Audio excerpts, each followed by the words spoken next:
प्रभुजी। वंदेहं श्रीगुरु श्रीयुतपदकमलं श्रीगुरून् वैष्णवांश्च श्रीरूपं साग्रजातं सगण रघुनाथान्वितं तं सजीवं साद्वैतं सावधूतं परिजनसहितं कृष्ण चैतन्य देवं श्री राधा कृष्ण पादान् सगण ललिता श्री विशाखान्वितांश्च ओं अज्ञानतिमिरान्धस्य ज्ञानञ्जनं शलाकया चक्षुर्मिलितं येन तस्मै श्री गुरुवे नमः। श्री चैतन्य मनोभीष्टं स्थापितं येन भूतले स्वयं रूपः कदा मह्यं ददाति स्वपदान्तिकं। नमः विष्णुपादाय कृष्णप्रेष्ठाय भूतले श्रीमते जयपताका स्वामिनीति नामिने। नमो आचार्यपादाय नितै कृपा प्रदायिने गौरकथा धामोदाय नगर ग्राम तारिणे। नमो विष्णुपादाय कृष्णप्रेष्ठाय भूतले श्रीमते भक्ति वेदांत स्वामिनीति नामिने। नमस्ते सरस्वती देवी गौरवाणी प्रचारिणे निर्विशेष शून्यवादी पाश्चात्य देश तारिणे। वाञ्छाकल्पतरुभ्यश्च कृपा सिन्धुभ्य एव च पतितानां पावनेभ्यो वैष्णवेभ्यो नमो नमः। समस्त वैष्णव वैष्णवी मानक मोर दंडवत प्रणाम। गुरु महाराजंकर स्नेहधन्य एवं राधा गोपीनाथ मंदिर प्राण प्रतिष्ठा करिवार मूल पुरोधा और आम समस्तंकर शिक्षा गुरु गाइड गार्डियन एवं फिलोसफर पूज्यपाद श्री भक्तचर प्रभुजी चरण कमल मोर कोटि कोटि प्रणाम। गुरु महाराजंकर कृपाधन्य शिष्य एवं गुगुल मित्र वरिष्ठ वैष्णवद्वय श्रीपाद हरिनाम गौरदास प्रभु एवं श्रीपाद पद्मपाणीदास प्रभु चरण कमल भूमिष्ठ प्रणाम। राधा गोपीनाथ मंदिर शुद्ध ब्रह्मचारी श्री लावण्य गौरदास एवं ब्रह्मचारी ब्रजसुंदर श्यामदास प्रभु चरण कमल मोर भूमिष्ठ प्रणाम। गत 27 जून 2025 शुक्रवार आमर जो पवित्र रथयात्रा दिन प्रभु को निर्देश अनुसार यही श्री जगन्नाथ अष्टकम आलोचना खूब सुंदर भाव में चली। जगन्नाथ 8टी श्लोक गौड़ीय वैष्णव माने कहती श्री चैतन्य महाप्रभुंकर रचित। पुणी अन्य मतरे श्रीपाद आदि शंकराचार्य द्वारा रचना करा जायछि। तो जी भी रचना करंतु श्रीपाद आदि शंकराचार्य को शिवंकर अवतार बोली आमे जानो एवं शिवजी मध्य परम वैष्णव। श्री चैतन्य महाप्रभु जो 18 वर्ष नीलाचल थिले प्रतिदिन जगन्नाथ आगे गाउथिले ये जगन्नाथ अष्टकम गाउथिले। तेणु आमको मध्य खूब जत्न सहकार गीत को गाइबा उचित। पूर्वर जो 5 दिन वरिष्ठ प्रभुजी एवं माताजी माने आलोचना करिसंती ता विषय अल्प किछि मने पकेइबा।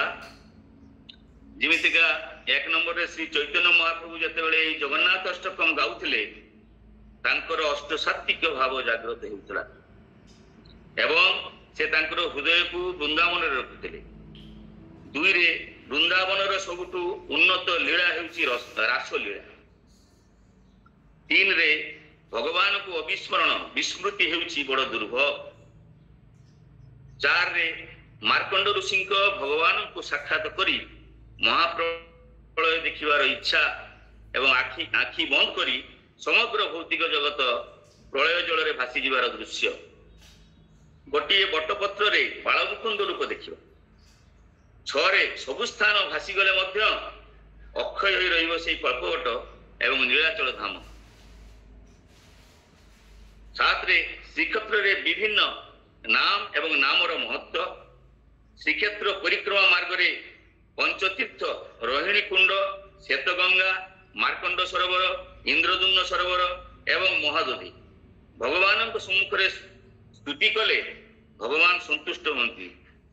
8 नंबर रे आलोचना होता। 9 नंबर इंद्रदुम्न भगवान को वर मागिबा।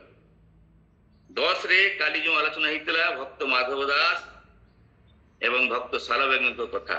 चुंबक रे एतिकी आम जो आलोचना हो जाइछि सेई कथा।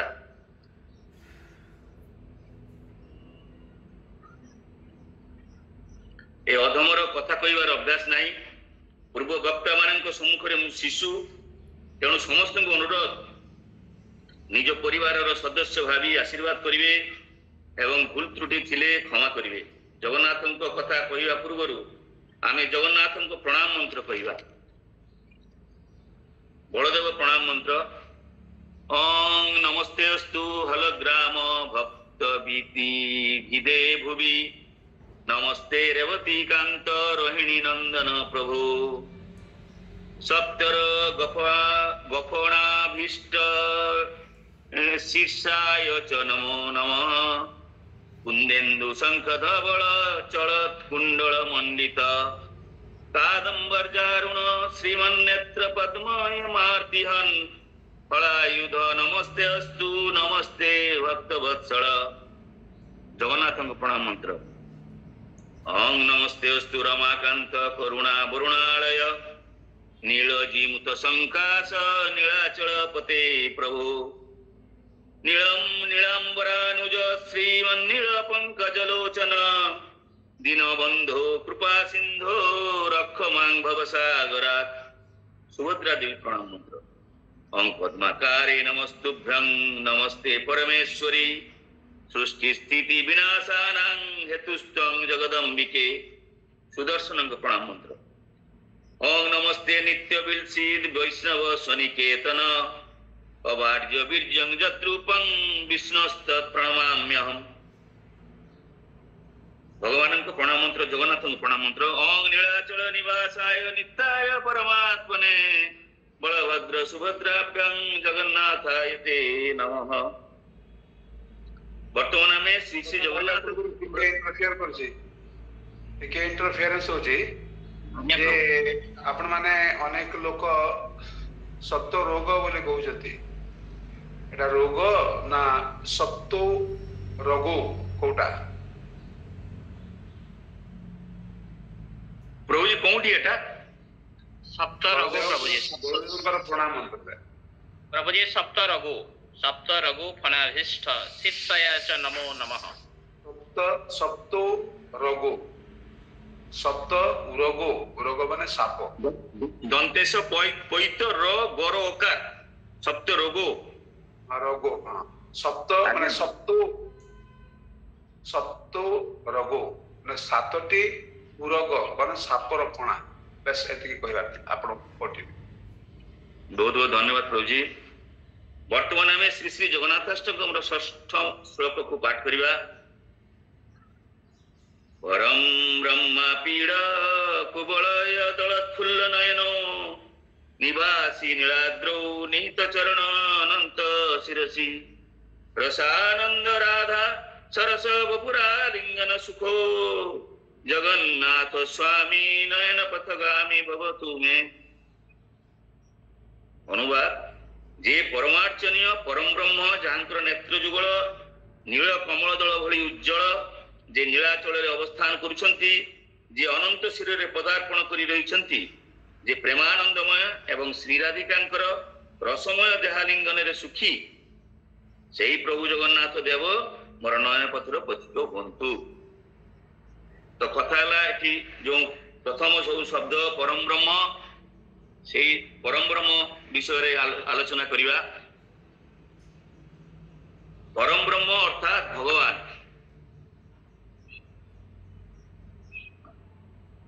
एवं समस्त भगवान अवतार को मध्य कहा जाए। परम ब्रह्म अर्थात भगवान एवं समस्त भगवान अवतार को मध्य कहा जाए। परम ब्रह्म कहले से भगवान श्रीकृष्ण तेणु जी भगवान श्रीकृष्ण सी जगन्नाथ पुणी सीए मध्य श्री चैतन्य महाप्रभु। श्रीमद् भगवद गीता 10 अध्याय 12 एवं 13 नंबर श्लोक रे भगवान समस्त कथा सुनिबा परे अर्जुन कहले अर्जुन उवाच परम ब्रह्म परम धाम पवित्रं परमं भवान पुरुषं शाश्वतं दिव्यमादिदेव मजं विभुम् आहुस्त्यामृत स्वयं सर्वे देवर्षिर्नारदस्तथा असित देवल व्यासः स्वयं चैव ब्रवीषि मे। अनुवाद अर्जुन कहले आपण परम ब्रह्म परम गति परम धाम एवं पवित्र दम अटंती। आपण परम सत्य ଏବଂ ଶାଶ୍ୱତ ଦିବ୍ୟ ପୁରୁଷ ଅଟନ୍ତି। ଆପଣ ଆଦି ଦେବ ଦିବ୍ୟ ପୁରୁଷ ଅଟନ୍ତି ଏବଂ ଆପଣ ଅଜନ୍ମା ଏବଂ ସର୍ବବ୍ୟାପକ ସୌନ୍ଦର୍ଯ୍ୟ ଅଟନ୍ତି। ନାରଦ, ଅସିତ, ଦେବଳ ଏବଂ ବ୍ୟାସ ଆଦି ମହର୍ଷିଗଣ ଆପଣଙ୍କ ସମ୍ବନ୍ଧରେ ଏଇ କଥା ଘୋଷଣା କରିଛନ୍ତି ଏବଂ ବର୍ତ୍ତମାନ ଆପଣ ମାନେ ଶ୍ରୀକୃଷ୍ଣ ମତେ ସେଇ କଥା କହୁଛନ୍ତି। ଅର୍ଥାତ୍ ତା ପୂର୍ବରୁ ଭଗବାନ ଶ୍ରୀକୃଷ୍ଣ ଅର୍ଜୁନଙ୍କୁ କହିଛନ୍ତି ସମସ୍ତ ଚିତ୍ ଜଗତ ଏବଂ ଭୌତିକ ଜଗତର ଉତ୍ପତ୍ତି ସ୍ଥଳ ମୁଁ। ଏଇ କଥା ଏଇ ଶ୍ଲୋକ ଯୋଉ ଅର୍ଜୁନ କହିଲେ ତା ପୂର୍ବରୁ ଭଗବାନ ଶ୍ରୀକୃଷ୍ଣଙ୍କୁ ଅର୍ଜୁନ 4ଟା ଶ୍ଲୋକରେ ଭଗବତ ଗୀତାରେ କହିଛନ୍ତି। ସେଟାକୁ ଅଳ୍ପକେ ମୁଁ ବ୍ୟାଖ୍ୟା କରି କହୁଛି। ଅର୍ଥାତ୍ ତା ପୂର୍ବରୁ ଭଗବାନ ଶ୍ରୀକୃଷ୍ଣ ଅର୍ଜୁନଙ୍କୁ କହିଛନ୍ତି ସମସ୍ତ ଚିତ୍ ଜଗତ ଏବଂ ଭୌତିକ ଜଗତର ଉତ୍ପତ୍ତି ସ୍ଥଳ ମୁଁ। ସମସ୍ତେ ମୋ ଠାରୁ ଉତ୍ପନ୍ନ ହୁଅନ୍ତି। ଯେଉଁ ପଣ୍ଡିତଗଣ ଏହା ଭଲ ଭାବରେ ଜାଣନ୍ତି ସେମାନେ ଭକ୍ତି ଯୋଗ ମାର୍ଗରେ ମୋର ସେବାରତ ହୁଅନ୍ତି ଏବଂ ପ୍ରେମ ଓ ଶ୍ରଦ୍ଧାର ସହିତ ପୂଜା କରନ୍ତି। ମୋର ଶୁଦ୍ଧ ଭକ୍ତଙ୍କର ଚିନ୍ତାଧାରା ମୋ ଠାରେ ହିଁ କେନ୍ଦ୍ରିତ ହୋଇଥାଏ। ମୁଁ ସେମାନଙ୍କୁ ବୁଦ୍ଧି ଦିଏ, ସେମାନଙ୍କ ପ୍ରତି ଅନୁକମ୍ପା ବଶତଃ ମୁଁ ସେମାନଙ୍କର ହୃଦୟରେ ରହି ଉଜ୍ଜଳ ଜ୍ଞାନ ଦୀପ ସାହାଯ୍ୟରେ ଅଜ୍ଞାନତାରୁ ଜାତ ଅନ୍ଧକାରକୁ ନାଶ କରେ। ତେଣୁ ଗୀତାରେ ଅର୍ଜୁନ ବିଶ୍ୱରୂପ ଦର୍ଶନ ପୂର୍ବରୁ ଅତି ଦୃଢ଼ତାର ସହିତ ଘୋଷଣା କଲେ ଆପଣ ପରମ ବ୍ରହ୍ମ ପରମ ପୁରୁଷ ଭଗବାନ। ପୂଜ୍ୟପାଦ ପ୍ରଭୁପାଦଙ୍କ ବିରଚିତ ଭାବାର୍ଥରେ ସେ କହିଛନ୍ତି କେନ୍ ଉପନିଷଦରେ କଥା କହିଛନ୍ତି। କେନ୍ ଉପନିଷଦରେ କୁହାଯାଇଛି ଯେ ପରମ ବ୍ରହ୍ମ ପ୍ରତ୍ୟେକଙ୍କର ଆଶ୍ରୟ ସ୍ଥଳ ଅଟନ୍ତି। କେନ୍ ଉପନିଷଦରେ କୁହାଯାଇଛି ଯେ ପରମ ବ୍ରହ୍ମ ପ୍ରତ୍ୟେକଙ୍କର ଆଶ୍ରୟ ସ୍ଥଳ ଅଟନ୍ତି ଏବଂ ଭଗବାନ ଶ୍ରୀକୃଷ୍ଣ ଏକଥା କହିସାରିଛନ୍ତି ଯେ ପ୍ରତ୍ୟେକେ ତାଙ୍କଠାରେ ହିଁ ଆଶ୍ରୟ ଗ୍ରହଣ କରୁଛନ୍ତି।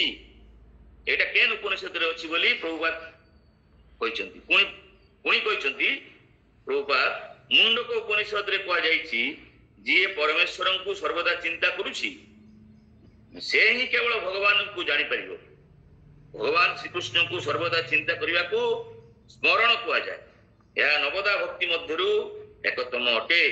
କେବଳ ଭକ୍ତି ଯୋଗ ମାର୍ଗରେ କୃଷ୍ଣ ସେବା କଲେ ବ୍ୟକ୍ତି ନିଜର ଅବସ୍ଥାନକୁ ବୁଝିପାରେ ଏବଂ ଏ ଭୌତିକ ଶରୀର ବନ୍ଧନରୁ ମୁକ୍ତ ହୋଇପାରେ। ଶ୍ରୀ ଜଗନ୍ନାଥ, ଶ୍ରୀ ଚୈତନ୍ୟ ମହାପ୍ରଭୁ ଅଥବା ଶ୍ରୀକୃଷ୍ଣ ଏକ ଏବଂ ପରମ ପୁରୁଷ ଭଗବାନ ଅଟନ୍ତି। ବ୍ୟକ୍ତି ସର୍ବଦା ତାଙ୍କୁ ଧ୍ୟାନ କରିବା ଉଚିତ ଏବଂ ତାଙ୍କ ସହ ଦିବ୍ୟ ସମ୍ବନ୍ଧ ସ୍ଥାପନ କରି ଦିବ୍ୟ ଭାବ ଅନୁଭବ କରିବା ଉଚିତ। ସେ ହେଉଛନ୍ତି ପରମ ସ୍ଥିତି। ଯଦିଓ ମୁଁ ଅଜନ୍ମା ତଥାପି ମୁଁ ଏ ଧରାଧାମରେ ଧର୍ମ ସଂସ୍ଥାପନ ନିମିତ୍ତ ଅବତରଣ କରେ। ସେ ଆଦି ପୁରୁଷ ଅଟନ୍ତି। ତାଙ୍କର ଉତ୍ପତ୍ତିର କୌଣସି କାରଣ ନାହିଁ, କାରଣ ସେ ସର୍ବକାରଣର କାରଣ ଅଟନ୍ତି ଏବଂ ସବୁ ତାଙ୍କ ଠାରୁ ଉତ୍ପନ୍ନ ହେଉଅଛି। ବ୍ରହ୍ମ ସଂହିତାରେ ଶ୍ରୀ ବ୍ରହ୍ମାଜୀଙ୍କ ଉକ୍ତି ଈଶ୍ୱର ପରମ କୃଷ୍ଣ ସଚ୍ଚିଦାନନ୍ଦ ବିଗ୍ରହ ଅନାଦିରାଦି ଗୋବିନ୍ଦ ସର୍ବକାରଣ କାରଣମ୍ ଏବଂ ସମସ୍ତ ବୈଦିକ ଶାସ୍ତ୍ରରେ ଶ୍ରୀକୃଷ୍ଣଙ୍କୁ ଭଗବାନ ବୋଲି ପ୍ରତିପନ୍ନ କରାଯାଇଛି। ଯେମିତି ଶ୍ରୀମଦ୍ ଭାଗବତମରେ ଏତେ ଚାଂସ କଲା ପୁଂସଃ କୃଷ୍ଣସ୍ତୁ ଭଗବାନ ସ୍ୱୟଂ ଇନ୍ଦ୍ରାରି ବ୍ୟାକୁଲଂ ଲୋକଂ ମୁଡ଼ୟନ୍ତି ଯୁଗେ ଯୁଗେ। এইটা ହେଲା ପରମ ବ୍ରହ୍ମର କଥା। ଏଥର ଯିବା ଆମେ ପରମ ବ୍ରହ୍ମା ପୀଡ଼ ଆପୀଡ଼ ଆପୀଡ଼ ଶବ୍ଦର ବ୍ୟାଖ୍ୟା କରିବା। ଆପୀଡ଼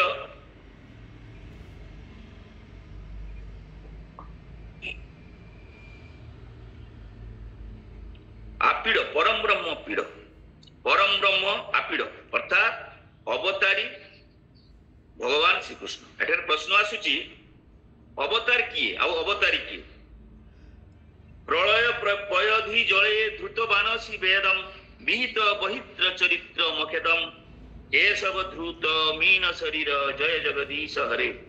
ସଂସ୍କୃତ ସାହିତ୍ୟର ଅନୁପମ ସମ୍ଭାର ମଧ୍ୟରେ ବିଖ୍ୟାତ ଓଡ଼ିଆ କବି ଜୟଦେବଙ୍କ ରଚିତ 1100 ଖ୍ରୀଷ୍ଟାବ୍ଦରୁ 1150 ଖ୍ରୀଷ୍ଟାବ୍ଦ ମଧ୍ୟରେ ଗୀତ ଗୋବିନ୍ଦର 10 ଅବତାର ରଚନାରେ ପରିଷ୍କାର ବୁଝି ହୁଏ କେଶବ ବୋଲି ଆଉ ଜଣେ କେହି ଅଛନ୍ତି ଯିଏକି ଶ୍ରୀକୃଷ୍ଣ ଦଶ ଅବତାର ଭିତରେ ମୀନ, କଚ୍ଛପ, ଶୂକର, ନରହରି, ବାମନ, ଭୃଗୁପତି, ରାମ, ହଳଧର, ବୁଦ୍ଧ, କଳ୍କି ସବୁ ଗୁଡାକ ପଦ ଶେଷରେ ଏହିପରି ଅଛି।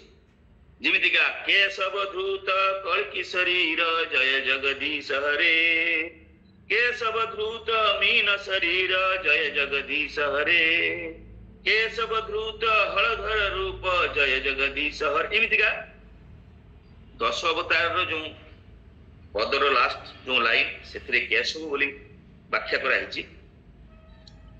ତେଣୁ କେଶବ ହେଉଛନ୍ତି ଭଗବାନ ଶ୍ରୀକୃଷ୍ଣ, ପରମ ବ୍ରହ୍ମ ଆପିଡ଼। ଆପିଡ଼ ଅର୍ଥ ଅବତାରୀ ଭଗବାନ ଶ୍ରୀକୃଷ୍ଣ ଏବଂ ସମସ୍ତ ଅବତାରଙ୍କ ମୂଳ ଉତ୍ସ, ଅବତାରଙ୍କର ମୁକୁଟମଣି। ଯେମିତି ପ୍ରଥମେ ଗୋଟିଏ ଜ୍ୱଳନ୍ତ ଦୀପରୁ ବହୁତ ଗୁଡା ଦୀପକୁ ପ୍ରଜ୍ୱଳିତ କରି ହୁଏ, ଅନୁରୂପ ସେହିପରି ସେ ହେଉଛନ୍ତି ମୂଳ ଦୀପ। ୟା ପରେ ଆସୁଛି କୁବଳୟ, ପରମ ବ୍ରହ୍ମ ଆପିଡ଼ କୁବଳୟ।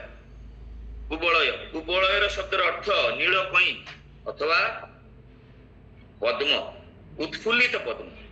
ଏଇ ପଦ୍ମଟା ସବୁବେଳେ ଖୋଲା, ପଦ୍ମ କେବେ ବୁଝେନି। ସାଧାରଣତଃ ଏମିତିକା ଯେ ଆମେ ଦେଖୁ ପଦ୍ମ ସେ କିନ୍ତୁ ସନ୍ଧ୍ୟା ସମୟରେ ବୁଝିଯାଏ, କିନ୍ତୁ ଏ ପଦ୍ମ କୌଣସି ସମୟରେ ବୁଝେନି। ଅନ୍ୟ ଅର୍ଥରେ କହିବାକୁ ଗଲେ ଏହା ଭଗବାନଙ୍କର ଅପଲକ ଚକ୍ଷୁ ବା ଆନନ୍ଦ ଉତ୍ଫୁଲ୍ଲିତ ନୟନ, ଯେଉଁ ଚକ୍ଷୁ କେବେ ବୁଝେନି। ଭଗବାନ ପତିତ ମାନଙ୍କୁ ଉଦ୍ଧାରିବା ପାଇଁ ଅପଲକ ଦୃଷ୍ଟିରେ ଚାହୁଁଛନ୍ତି ଏବଂ ତାଙ୍କର କରୁଣା କଟାକ୍ଷ ବା ଦୃଷ୍ଟିକୁ ବୃଷ୍ଟି କରୁଛନ୍ତି।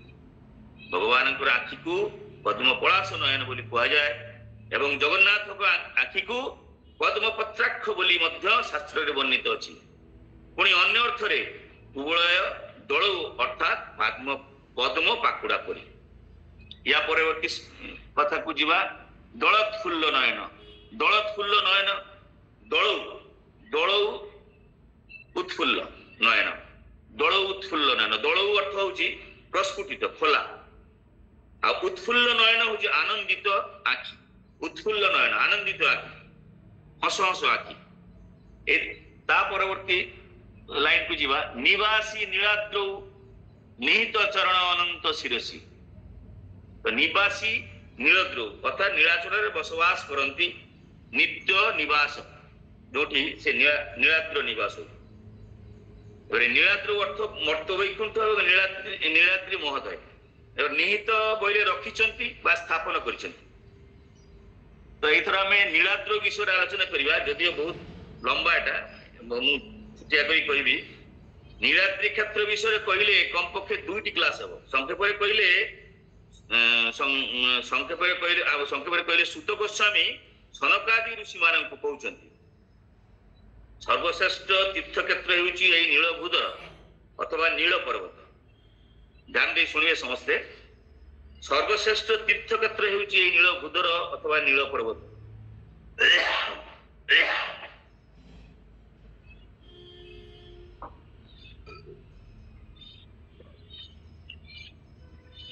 ଏହା ଅତ୍ୟନ୍ତ ଗୁହ୍ୟ ସ୍ଥାନ, ଅଜ୍ଞାନତାକୁ ଧ୍ୱଂସ କରିଥାଏ ଏବଂ ସର୍ବପ୍ରକାର ପୁଣ୍ୟ ଫଳପ୍ରଦ। ଏହା ସମୁଦ୍ରର ଉତ୍ତର ଦିଗ ଏବଂ ମହାନଦୀର ଦକ୍ଷିଣ ଦିଗରେ ଅବସ୍ଥିତ। ସେଠାକୁ ଯେଉଁମାନେ ଯାଆନ୍ତି ପାପରୁ ମୁକ୍ତ ହୁଅନ୍ତି। ଯେଉଁମାନଙ୍କର ପାପ କ୍ଷୀଣ ହୋଇଛି ସେମାନେ ସେଠାକୁ ଯିବାକୁ ବା ଦେଖିବାକୁ ସମର୍ଥ ହୁଅନ୍ତି। ଏ ଧରଣୀ ମଧ୍ୟରେ ଅତ୍ୟନ୍ତ ପାବନତମ ମଙ୍ଗଳପଦ କ୍ଷେତ୍ର ଏହି ଶଙ୍ଖ କ୍ଷେତ୍ର 5 କ୍ରସ୍ ବିସ୍ତୃତ। ଏହି ନୀଳାଦ୍ରି କ୍ଷେତ୍ରକୁ କେବଳ ଦେବତା ମାନେ ଆସି ତାଙ୍କର ପୂଜା କରୁଥିଲେ ଏବଂ ସେଠାରେ ବିଶ୍ୱବସୁ ନାମରେ ଜଣେ ଶବର ରାଜା ଥିଲେ। ପ୍ରତିଦିନ ଦେବତା ମାନେ ଆସି ସେମାନଙ୍କର ପୂଜା କର୍ମ ଶେଷ କରି ପ୍ରସ୍ଥାନ କଲା ପରେ ବିଶ୍ୱବସୁ ସେ ସମସ୍ତ ଫୁଲ ନିର୍ମାଲ୍ୟ ସଫା କରୁଥିଲେ। ସେଠାରେ ରୋହିଣୀ କୁଣ୍ଡ ଥିଲା। ସେହି କୁଣ୍ଡରୁ ଗୋଟିଏ କୁଆ ଆସି ପାଣି ପିଇବା ପରେ ଚତୁର୍ଭୁଜ ମୂର୍ତ୍ତି ଧରି ଶଙ୍ଖ ଚକ୍ର ଗଦା ପଦ୍ମ ଧାରଣ କରି ଭଗବାନଙ୍କର ସାଯୁଜ୍ୟ ମୁକ୍ତି ପାଇ ଭଗବାନଙ୍କର ଭଗବତ ଧାମକୁ ଚାଲିଗଲା। ଯମରାଜ ଏସବୁ ଦେଖି ଭୀତ ହୋଇ ଭଗବାନଙ୍କୁ ପଚାରିଲେ। ଭଗବାନ କହିଲେ, ପ୍ରତ୍ୟେକ ଜୀବ ଯାହାର ପ୍ରାଣ ଏଇ କ୍ଷେତ୍ରରେ ଯିବ, ମାନେ ଏଇ କ୍ଷେତ୍ରରେ ଯାହାର ପ୍ରାଣ ସେ ମୃତ୍ୟୁବରଣ କରିବ, ପ୍ରାଣ କ୍ଷେତ୍ରରେ ଏଇ କ୍ଷେତ୍ରରେ ଯିବ, तार मुक्ति हम ताकू तमे नहीं परिबो नाही उपरंतु एई क्षेत्रर जो पानी अछि जो पानी रो अंश अछि 5 क्रॉस मीटर जो पानी अछि पानी भीतर माटी तळे अंतरिक्ष रे जहार प्राण जीव तार मध्य मुक्ति हम यदि नीलाचल आकाश रे प्लेन क्रैश हो जाए भगवान न करंतु एमती का हो ताले मध्य तांकर मुक्ति हो खूब आनंदर कथा शास्त्र लेखा अछि जी भी थरे नीलाचल रु बुली जाई पृथ्वी रो जे कोनोसी स्थान रे प्राण त्याग करंती तेबे भी तांकु से जमालय को नहीं परिबेनी बोली भगवान जमराज को कहिसंती आहुरी आनंदर खबर जी भी स्वप्न रे थरे चिंता करिवो नीलाचल रे बसवास करंती की तांकु भी जमराज जमपुर को नहीं परिबेनी या होची नीलाचल धामर संक्षिप्त विवरणी या पर शब्द चरण अनंत शिरसी भगवानंकर सुशीतल सज्जा हेउचंती अनंत देव भगवानंक बालिश भगवानंक छत्र छता हेउचंती अनंत देव भगवान अनंत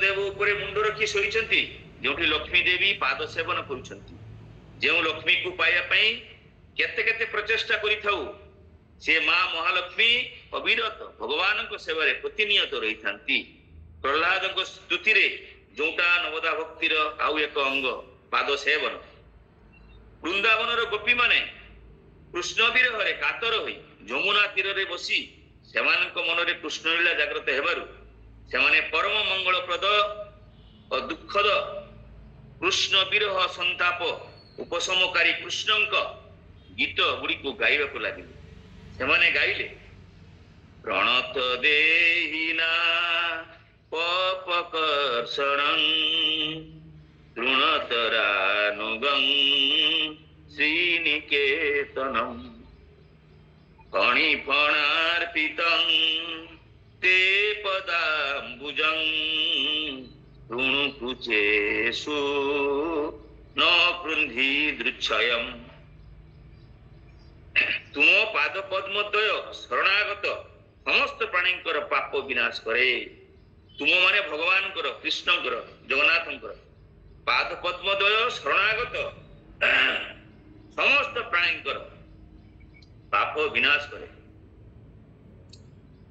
सेई पदद्वय तृणरे गाभीमानंकर सेई पदद्वय तृणरे गाभीमानंकर अनुगमन करे एवं ताहा लक्ष्मींकर नित्य आवास स्थल अटे तुमे थरे कालिय नाग कोणारे सेई पाद पद्म द्वय को स्थापन करिथिल दया करी सेई पाद पद्म द्वय को आंभ मानंकर बक्ष देश रे अर्पण करी आम हृदय काम को छेदन कर बोली गोपी माने कहउचंती वृंदावन रे या पर लाइन को जिबा रसानंद राधा सरस बपुरा लिंगन सुख रसानंद राधा सरस बपुरा लिंगन सुख सेई परमार्चनीय परम ब्रह्म प्रेमानंदमय एवं श्री राधिकांकर रसमय देहालिंगन कथा चिंता करी अष्टसात्विक विकार होई विरह रे 10 प्रकार दशा हैला चिंता जागरण उद्वेग तानव माने क्षीण होई जिबा मलिंगनता अपरिच्छन्नता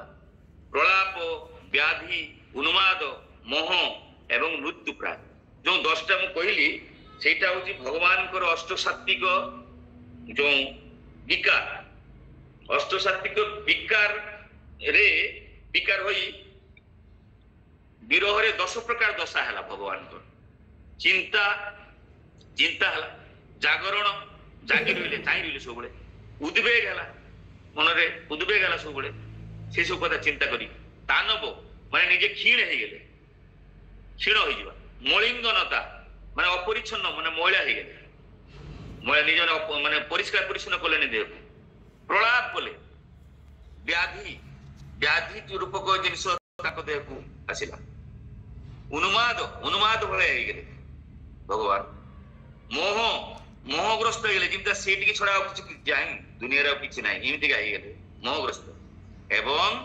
मृत्यु प्राय हे गेले एई 10टी दशा याको व्याख्या कले बहुत हबो सेटा पौरुणी हो ए समस्त घटना द्वारका रे घटितिला भगवानंकर 16,108 महिषी थिले ता सत्ते तांकर मन वृंदावन रे थिला निद्रा रे मध्य भगवान ललिता राधा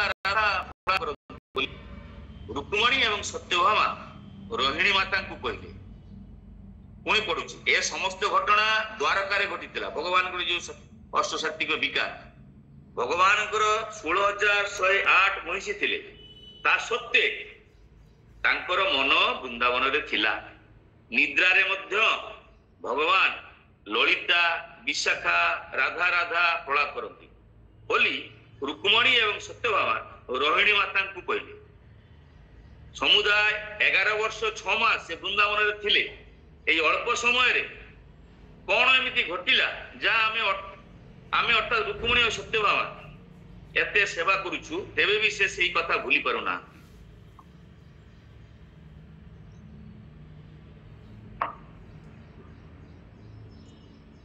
आमे जानो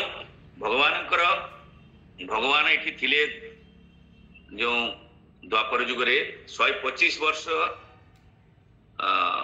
8 मास 7 दिन थिले से तांकर जो आसीबा परठू अप्रकट हवा पर्यंत ता भीतर 11 वर्ष 6 मास से वृंदावन रे थिले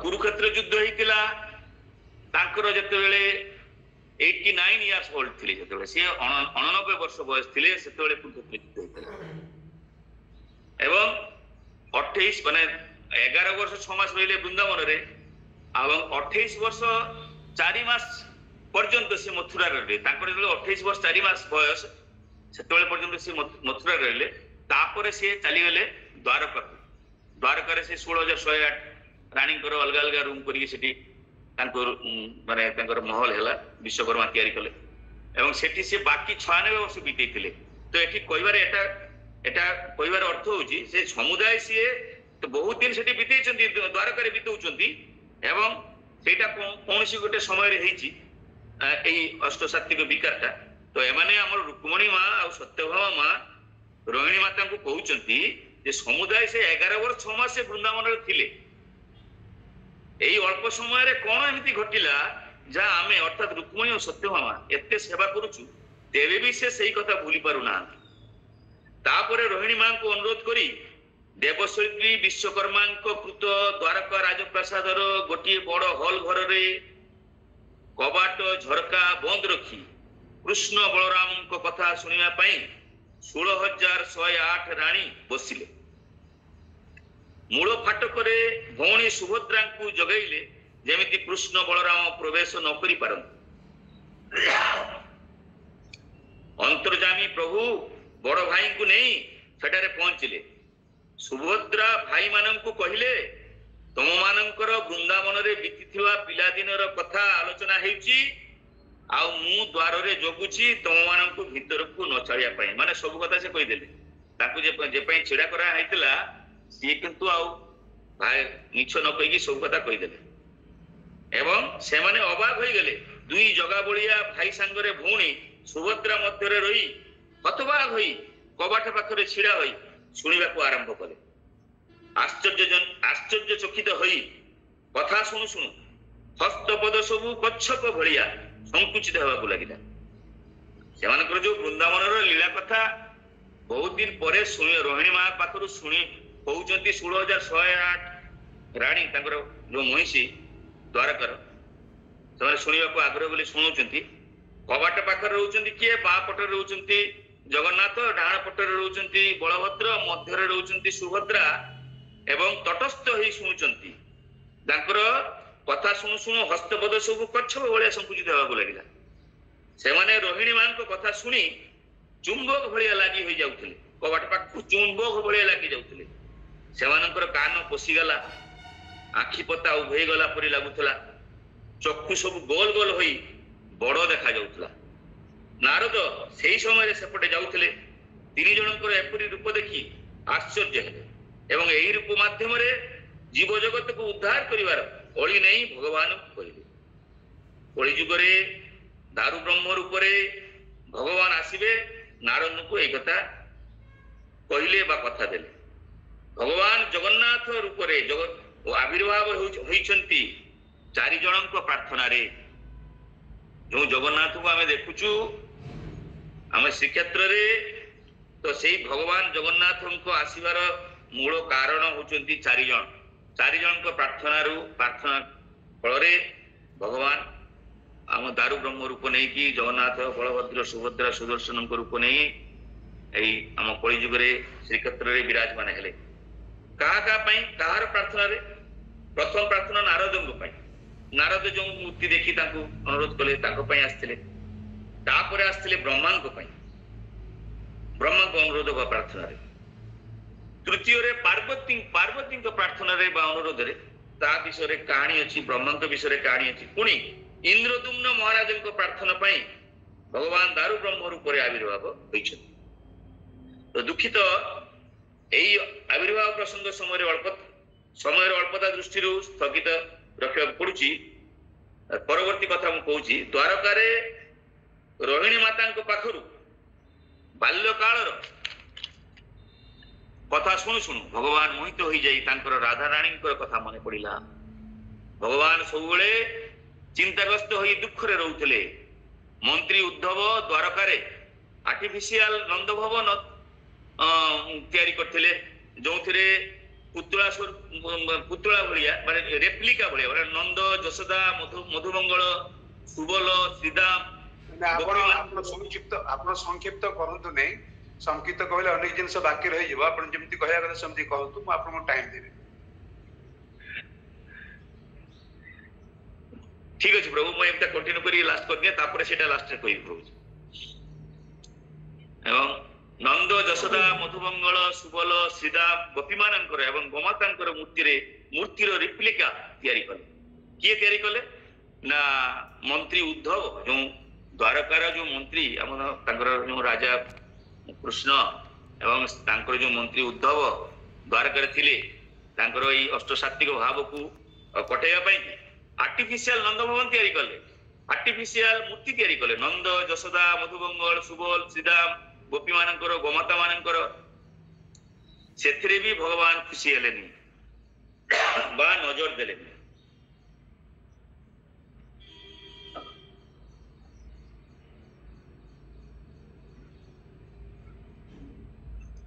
हठात शज्या को जाई कांदुछंती भगवान हठात शज्या को जाई कांदुछंती। भगवान कांदी कांदी बालिश भिजई पकेलेनी। एपरिकी भगवानंकर आई उग्रसेन पत्नी कंसंक मां तांको ना होची पद्मावती सेठारे थिले भगवानकर आई कोन थिले द्वारकार थिले। से नंद जशोदांक विरुद्ध रे बहुत कथा सुनाइले माने यांकर अष्टसात्विक भाव जो देखी एटा कटेया पई कि से बहुत नंद जशोदांक विरुद्ध रे कहले सेथिरे किछि काम हला। सत्यभामा कहले भगवान मो लुगा टाणी राधिका राधिका कहउछंती। रुक्मणी कहले मते जशोदा भाभी लवणी खाइबा पई अझट करूछंती। ए समस्त कथा सुनी सेठाकार उपस्थित थिबा देवर्षि नारद हसुछंती। उद्धव नारद को हसिबार कारण पचारिबारु नारद तांकर ए निद्रा भांगी चेता फेरैबार मंत्र जानिछंती बोली कहले एवं एहा मध्ये कहले जदि से मंत्र पढ़िबी से किंतु वृंदावन चली जिवे। बलराम कहले तार तो जीवा उचित। बलराम कहले तार तो जीवा उचित पुणी पड़ुची सेटा से सेंटेंसटा। उद्धव नारद को हसिबार कारण पचारे देवर्षि नारद हसुचंती माने ए समस्त कथा सुनी माने सत्यभामा एवं रुक्मिणींकर एई जे तांकर लुगा टाणुचंती याको कहउचंती जे जशोदा कोई की माने लोहुणी अझट करूचंती। एई सब कथा देखी भगवान आपण देवर्षि नारद से हसुचंती एवं उद्धव जो मंत्री तांको नारद को हसिबार कारण पचारिबारु नारद तांकर ए निद्रा भांगी चेता फेरैबार मंत्र जानिछंती बोली कहले। हां कहले मु जानिछि तांकर मंत्र केमति सेई पे हसुचंती भगवान ए नारद देवर्षि नारद एवं एहा मध्ये कहले जदि से मंत्र पढ़िबी से किंतु वृंदावन चली जिवे। नारद कहले जदि मु तांको कान रे मंत्र कहि देबी से किंतु वृंदावन पळि जिवे। बलराम से समय कहउचंती ठीक तो तार तो जीवा उचित। वृंदावन को दुई थर बलराम एवं उद्धव अपमान होई फेरिचंती।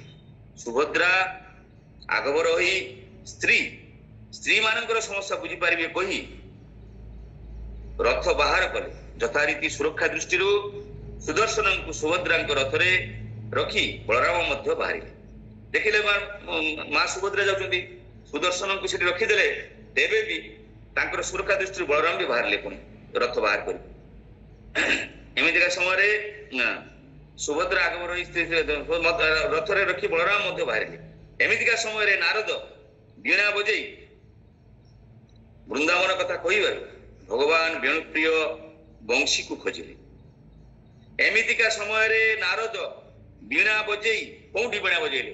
ଦ୍ୱାରକାରେ ରାଜପ୍ରସାଦରେ ଯୋଉଠି ଅଷ୍ଟସାତ୍ତ୍ୱିକ ଭାବ ହେଇ ଆମ ଭଗବାନ ଶ୍ରୀକୃଷ୍ଣ ଶୋଇଛନ୍ତି ସେଇଠି ବୀଣା ବଜେଇଲେ। ବୀଣା ବଜେଇକି ତାଙ୍କର ବୃନ୍ଦାବନ କଥା କହିବାରୁ ବୃନ୍ଦାବନର କଥା କହିବାରୁ ଭଗବାନ ବେଣୁପ୍ରିୟ ବଂଶୀକୁ ଖୋଜିଲେ।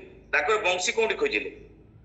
ବୃନ୍ଦାବନରେ ରାଧାଙ୍କ ପାଖରେ ବଂଶୀ ଅଛି କହି ମଦୁଆ ମାନଙ୍କୁ ଟାଣି ଟାଣି ଧରି ଧରି ଯେମିତିକା ଗାଡି ଚଢାଣିଆ ହୁଏ, ସେମିତିକା ଭଗବାନଙ୍କୁ କୌଣସି ମତେ ବହୁତ କଷ୍ଟରେ ବହୁତ ଲୋକଙ୍କ ସାହାଯ୍ୟରେ ଟାଣି ଅଟାରି ତୋଳୁ ଉଠେଇ ଦୁଇ ସାଇଡରେ ଧରି ଯେମିତିକା ରଥ ଦିନ ନୀଳାଚଳରେ ପ୍ରଭୁ ଜଗନ୍ନାଥ ଟାହିଆ ହଲେଇ ହଲେଇ ରଥକୁ ଉଠନ୍ତି, ତଳକୁ ଚାହାନ୍ତି ଉପରକୁ ଚାହାନ୍ତି, ସେମିତିକା ମାନେ ସେମିତିକା ମଦୁଆଙ୍କ ଭଳିଆ ତାଙ୍କର ସବୁ ମୁହୂର୍ତ୍ତ ସେମିତିକା ଇଏ କରୁଥିଲେ, ତାଙ୍କର ଯୋଉ ପ୍ରତିକ୍ରିୟା ହଉଥିଲା। ଏବଂ ଗୁଣ୍ଡିଚା ମନ୍ଦିର ଉଦ୍ଦେଶ୍ୟରେ ସେ ରଥକୁ ଉଠିଲେ। ବଳରାମ ଏବଂ ସୁଭଦ୍ରା ଆଗରେ ଆଗରେ ରଥ ନେଇ ସେଠାରେ ଆଗେ ପହଞ୍ଚି ଯାଇ ସେଠାକାର ପରିସ୍ଥିତି ଦେଖି ସ୍ତମ୍ଭିତ ହେଲେ। ସେଠାକାର ପରିସ୍ଥିତି ଯାହା ମାନେ ଗୋପୀ ମାନଙ୍କର, ସେଇ ପରିସ୍ଥିତି ଦେଖି ପୂର୍ବରୁ ବଳରାମ ତ ଜାଣିଥିଲେ, ମା ସୁଭଦ୍ରା ଜାଣିନଥିଲେ। ଏ ବି ସେଠାକାର ପରିସ୍ଥିତି ଦେଖି ଇଏ ଆମର ମା ସୁଭଦ୍ରା ଏବଂ ପ୍ରଭୁ ଭଗବାନ ଆମର ବଳରାମ ପ୍ରଭୁ ସେ ବହୁତ ଆମର ମାନେ ନିଜକୁ ବହୁତ ମାନଙ୍କର କଣ ଅବସ୍ଥା ଥିଲା, ବୃନ୍ଦାବନ ବାସୀଙ୍କର କଣ ଅବସ୍ଥା ଥିଲା ଟିକେ ବିଶୁଦ୍ଧ ଭାବରେ କୁହନ୍ତୁ। ବୃନ୍ଦାବନରେ ଦଶମ ଦଶା ହେଇଥିଲା। ସେଠି ବହୁତ ବର୍ଷ ଧରି ଗୋପୀ ମାନେ ତାଙ୍କର ମାନେ ସେମାନେ ମୃତବତ ଥିଲେ ଏବଂ ବିଶେଷ କରି ରାଧାଙ୍କର ଯୋଉ ଇଏ ଥିଲା ମାନେ ଭାବ ଥିଲା, ରାଧା ବିଷ ମାଗୁଥିଲେ ଏବଂ ଏବଂ ପରବର୍ତ୍ତୀ କାଳରେ ତାଙ୍କୁ ଆଉ ଅଲଗା ଗୋପୀ ମାନେ କହିଲେ ଯେ ତୁମେ ଏତେ କୃଷ୍ଣ ପ୍ରେମ ତୁମେ ପିଇଛ, ତୁମେ ଆଖିରେ ପିଇଛ, ଓଠରେ ପିଇଛ, କାନରେ ପିଇଛ, ଆଉ ସମସ୍ତ ଅଙ୍ଗରେ ପିଇଛ, ତେଣୁ ତମର ଏ ବିଷ କାମ କରିବନି। ନା ତାହେଲେ ନା ଠିକ ଅଛି, ମୁଁ ବିଷ କାମ କରିବନି, ମରିଗଲେ ବି କୃଷ୍ଣ ଆସିଲେ ରାଧା ପୁଣି କହୁଛନ୍ତି ଦେଖିବେ ମୁଁ ତ, ତେଣୁ ସେଟା କିନ୍ତୁ ତାଙ୍କୁ ଖୁବ ଦୁଃଖ ଦେବ, ତାଙ୍କୁ ମୁଁ ମରିବିନି। କିନ୍ତୁ ମୁଁ ତ ମରିଯିବା ପ୍ରାୟ ହେଇଛି, ମରିଯାଇ ବି ପାରେ। ତାହେଲେ ଯଦି ମରି ବି ଯାଏ ମତେ ତମାଳା ବୃକ୍ଷ ଉପରେ ଉଠେଇ ଦବ, ଏଇ ତମାଳା ବୃକ୍ଷ ଉପରେ ଚଢେଇ ଦବ ବା ସେଇଠି ମୋ ଶବଟାକୁ ସେଇଠି ରଖିଦବ, ଆଉ କୁଆ ପକ୍ଷୀ ମାନେ ଖାଇଯିବେ। ତେବେ ହଁ, ପକ୍ଷୀ ମାନେ ଖାଇଯିବେ, କିନ୍ତୁ ତାକୁ ଅନୁରୋଧ କରିକି କହିବ ପକ୍ଷୀ ମାନଙ୍କୁ ଆଖିଟା ଯେମିତି ଆମର ନ ଖାଏ, ଆଖିଟା ଯେମିତି ମୋର ନ ଖାଏ, ମୁଁ କୃଷ୍ଣ ଯେତେବେଳେ ଆସିବ ମୁଁ ତାକୁ ଏଇ ଆଖିରେ ଦେଖିପାରିବି। ତ ଏଇ ହଉଛି ତାଙ୍କର ଗୋପୀ ମାନଙ୍କର ଭାବ, ଏଇଟା ରାଧାଙ୍କର ଭାବ ଏବଂ ଆଉ ସମସ୍ତଙ୍କର ଭାବ ବି ସେମିତିକା ଥିଲା। ତ ଏ ହଉଛି କଥା। ତାପରେ ଭଗବାନ ଏପଟେ ବଳରାମ ସୁଭଦ୍ରା ବି ଯାଇ ପହଞ୍ଚି ଯାଇଛନ୍ତି ଏବଂ ସେଠିକାର ପରିସ୍ଥିତି କି ସ୍ତମ୍ଭିତ ହେଇଯାଇଛନ୍ତି। ଏବଂ ଏପଟେ ରଥାରୂଢ ହେବା ପରେ ଭଗବାନ କୃଷ୍ଣଙ୍କୁ ସାରଥୀ ସାତ୍ତ୍ୱକୀ ନେଇ ଆସି ବୃନ୍ଦାବନରେ ପହଞ୍ଚିଲେ। ବୃନ୍ଦାବନରେ ଭଗବାନ ରଥରୁ ସେଇମିତିକା ମାତାଲଙ୍କ ଭଳିଆ ଓହ୍ଲେଇ ମାଟିରେ ଗଡାଗଡି ଖାଉଥିଲେ। ଯେମିତିକା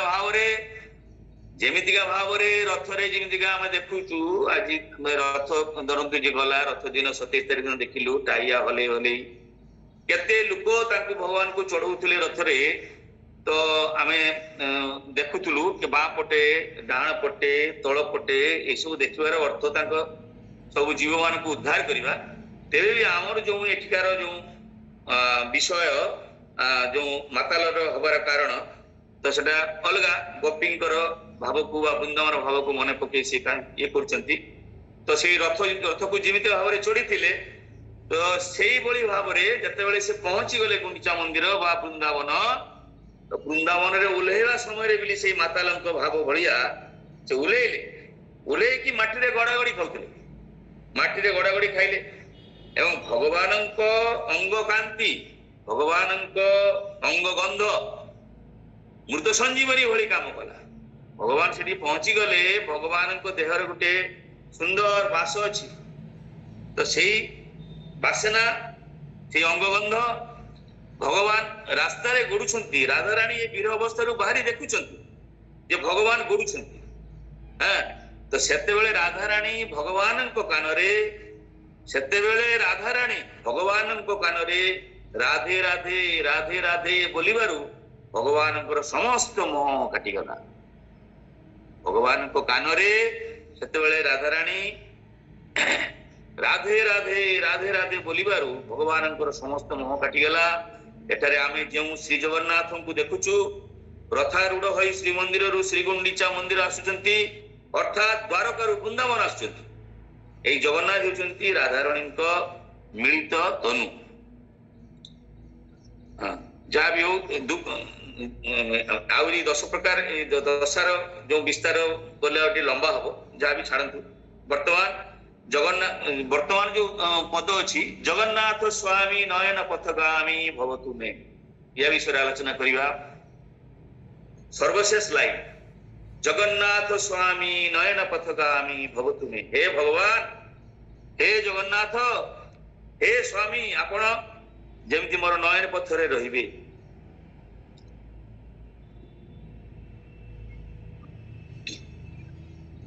हाँ एठारे गोटे शब्द व्यवहार होइछि जगन्नाथ स्वामी स्वामी रे अर्थ कोन स्वामी रे अर्थ जी हमको रक्षा करबे जी जगतर स्वामी जगतर समस्त रक्षा करती सेई जगन्नाथ स्वामी को आमे प्रार्थना करूछु जो माने भौतिक जगत सांगरे बेसी निमग्न से माने आउ गोटे लेवल रे भगवान को दुख जणा पुणी पड़ुछि जो माने भौतिक जगत सांगरे बेसी निमग्न से माने आउ गोटे लेवल रे भगवान को दुख जणा जे हमर दुख न आसु एति जणा भगवान आम नयन पथरे अछंती तेबे दुख कोठु आसीबो दुख आसीबो जदी आमे तांको नयन पथरे न रखी तांको आमे भूली जाऊ विस्मृति हुए सेते बेले दुख आसीबो केते बेले जेते बेले आमे तांको विस्मृति हे जिवु तमान तांको भूली जिवु से आम नयन रे अछंती नयन आगरे अछंती जगन्नाथ स्वामी नयन पथगामी भवतु मे से आम नयन रे अछंती किंतु जदी आमे तांको भूली जाऊ हमर यदि विस्मृति हुए सेते बेले हमर दुख आसीबो हमर पूर्वकृत पाप करिवा परे जेते बेले जगन्नाथ स्वामी को नयन पथरे आसिलु सेते बेले पाप सब विनष्ट हो गेला जेते बेले हम देखिलु जगन्नाथ को आखी को जगन्नाथ स्वामी को सेते बेले हम पाप सब उभई गेला पाप रहिलानी तेनु हे प्रभु हे जगन्नाथ स्वामी हे दीननाथ हे दीनबंधु आमर जेमिति आपणकर विस्मृति न हेउ आपण को आमे जेमिति नयन पथर पथिक हिसाब रे प्रतिक्षण रे पाऊ आपण को आमे कोन परिस्थिति रे भी न भूलू एति कहि मोर कथा शेष कली प्रणतमा समस्त हरे कृष्ण प्रभु आपण तो समय चाहूतिले कि शीघ्र शेष कर देले जे आज्ञा मु जेबड़ा सब तैयार करथिली बहुत लंबा हे जो प्रभु से काई आपण सुंदर भाव कहते कि कथा हूँ कौन ना ये विषयटा संक्षिप्त हबार टिके माने भक्त माने शुणी था तार कारण हूँ जे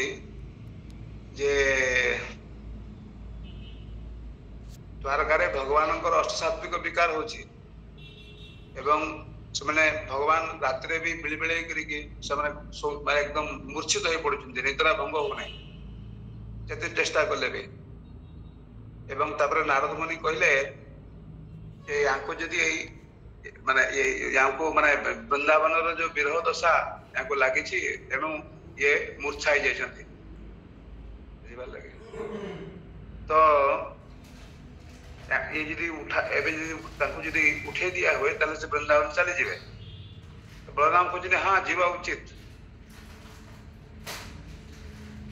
एवं मु तो सेठी जाकि से संदेश देके आसी या कथा अनुसार एबे जाउनी काहे के पर्यंत गलानी काहे से कुम्भीर कांदना कांदुची जीवा उचित नारद मुनि कहले आज्ञा आपण जे तांको पठे देबे वर्तमान किंतु वृंदावन रो दशा जे जळे देखिबे ताले तांकर एबे पुणी मूर्छित हो जिवे एवं मृतप्राय हो जिवे तेणु तांको केही एठी रखि परिबे नै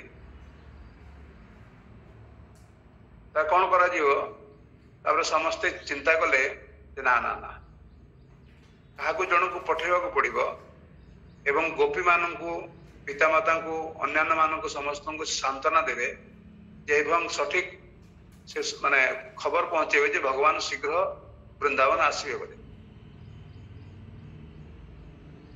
किंतु किए जीव को समस्त चिंता कले उद्धव जातु कारण उद्धवंकर ए संपर्क रे अभिज्ञता अछि आगुरु भी भगवान श्रीकृष्ण को पठे गोपी मान को सांत्वना देथिले उद्धव जातु उद्धव हाथ जोड़ी कहते नारद मुनि मोर कथा भी आप शुणु मु जाइथिले बहुत कष्ट करके सेमान को बुझेबा को चेष्टा करथिले सेमाने बुझी नथिले एवं तापरे भी मुझे तले कहले जे भगवान आसीबे सेमाने आशा धरी बसतेले किंतु भगवान केबे जाई ना समस्त चिंता कले जे उद्धव मिछ कहला बोली मुझे जीवी मो कथा किए विश्वास कर पुनर्बार जदि जीवी तेणु मो प्रति लोक मान भरोसा तुटी जाइए वृंदावन लोक मान भरोसा तुटी जाइए तेणु आपण मैंने मत क्षमा कर नारद मुनि कहले हाँ ठीक कथा उद्धव जहाँ कहते यहाँ भी ठीक कथा किए जीव कहले बलराम प्रभु आपण तो आगु से जाइए कृष्ण द्वारा प्रेरित होगी पितामाता गोपी गोपाल राधा समस्त प्रबोधन देवाई एवं संदेश देवाई जे कृष्ण आसवे आपण जातु आपंकर अभिज्ञता अच्छी रागी जाकि बलराम कहते मु जीवी असंभव मत द्वितीय थर पठेला कृष्ण केते भाव बुझेली सांत्वना देथिले पितामाता गोपी मान को गोपाल मान को समस्त किंतु ये कृष्ण कला नहीं मत मिछ सजेला तेणु मु सामना को जीवाई मोर साहस ना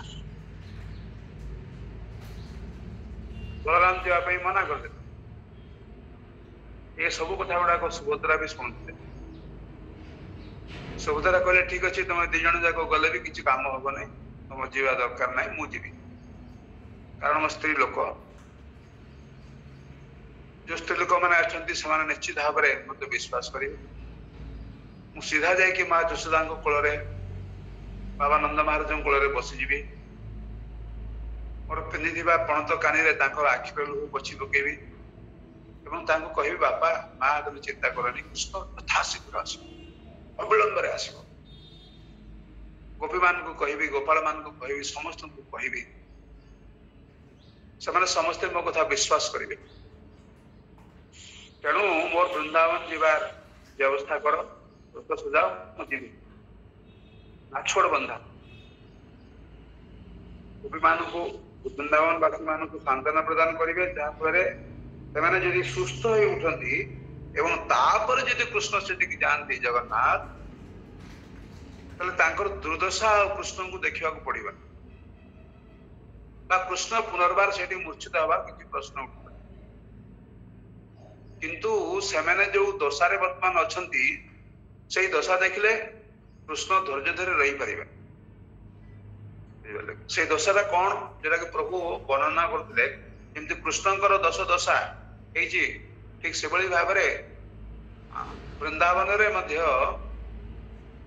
वृंदावनवासी मान दशम दशा था दशम दशा संपर्क वर्णना कराई चैतन्य चरितामृत जो कहुची जे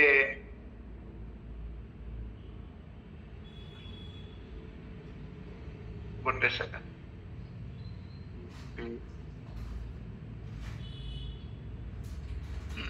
जोटी प्रथम दशा प्रभु कहते से प्रथम दशाटा हूँ कौन ना चिंता। चिंता माने कौन? चिंता माने हूँ जे राधाराणी कृष्णंकर विरह रे से मृत्यु कामना करछंती। तबे चिंताग्रस्त कहीं होती? राधाराणी भावुंट दिन ना दिन तो कृष्ण आसवे से कहते निश्चित भाव में आसवे तो कहते प्रमिश कर माने से आसवे किंतु जिते देखिए क्या पाखर शुणवे राधाराणी मृत्यु हो जाए पिता माता मृत्यु हो जाए गोपी मान मृत्यु हो जाए से दुख पाइबे अन्य मान पाखर शुणी किंतु आमे तांकु दुख देकी आमर सुख पाई मृत्युवरण करने को आम चाहू। तेणु ये जो चिंता कृष्णंकर दुख हम ये आमको जेकोसी प्रकार बंची रहा पड़ो आम मृत्युवरण करवा ना। यहाँ प्रथम चिंता से कौन ना से चिंतार कारण। तापर जागृत संपर्क में कहते ललिता को कहते श्रीमती राधाराणी देख ललिते जो दिन ठारू कृष्ण ए वृंदावन छाड़ी मथुरा चली गले से दिन ठारू ये जो निद्रा देवी जे समस्त को माने एकदम निदरे आच्छन्न कर रखे से मो सहित वैरिता करुछि मो सहित शत्रुता करिछि मो पाखरु अनेक दूर को चली जाइछि। देख यदि कौन स्त्री लोकर स्वामी जो दूर देश को जाती एवं बहुत दिन धरी विदेश में रहती घर को आसते नहीं से स्त्री जिते स्वप्न देखे एवं तार प्रियतम को स्वप्न दर्शन करे से निजक धन्य बोली भावे किंतु जेहेतु ये निद्रा देवी मो सहित शत्रुता आचरण करू ना मोर हृदय हूँ ना मु कृष्ण को स्वप्न भी दर्शन कर तेणु कहीं सब जागृत अवस्था निद्रा देवी शोवा को जानते एक कथा राधाराणी उद्गार पुणी हूँ कौन ना जागृत पर जो उद्वेग रखिले उद्वेग मान हूँ मेंटल एजिटेशन संपर्क में कहते जहाँ केमती कृष्णकर छड़ा ए ललिते मोर हृदय केमिति भाव में कृष्णकर विरह दग्धीभूत होची से कथा मु केमिति कहबी जेमिति मु उद्वेगर अथाय समुद्र उद्वेगर विशाल समुद्र भीतर मोर जेमिति मोर माने हृदय हृदय उत्कंठा रही तम चरण रे प्रार्थना करुछि प्रणाम करी तुम बर्तमान मत कह ललिता मु कौन करी मो कथा टे चिंता कर मत उपदेश प्रदान कर जहाँफल मुझे शांति पाई यहाँ हूँ मोर इच्छा ये भाव में श्रीमती राधाराणी एवं अन्य समस्त उद्वेग अवस्था जो प्रभु कहते तानव तनुक्षणता एत तनुक्षण हो जाए खाଇବା भी बंद कर देछन्ती कौन प्रकार बंचापी कले जहाँ खाऊँ जमी आमर ओडिया भूपेन्द्र भंज कहते करपल्लवर कनिष्ठ मुद्रिका कंकण है बाहु तो से भाव में राधाराणी एवं अन्य माने समस्ते क्षीण पतला हो दानव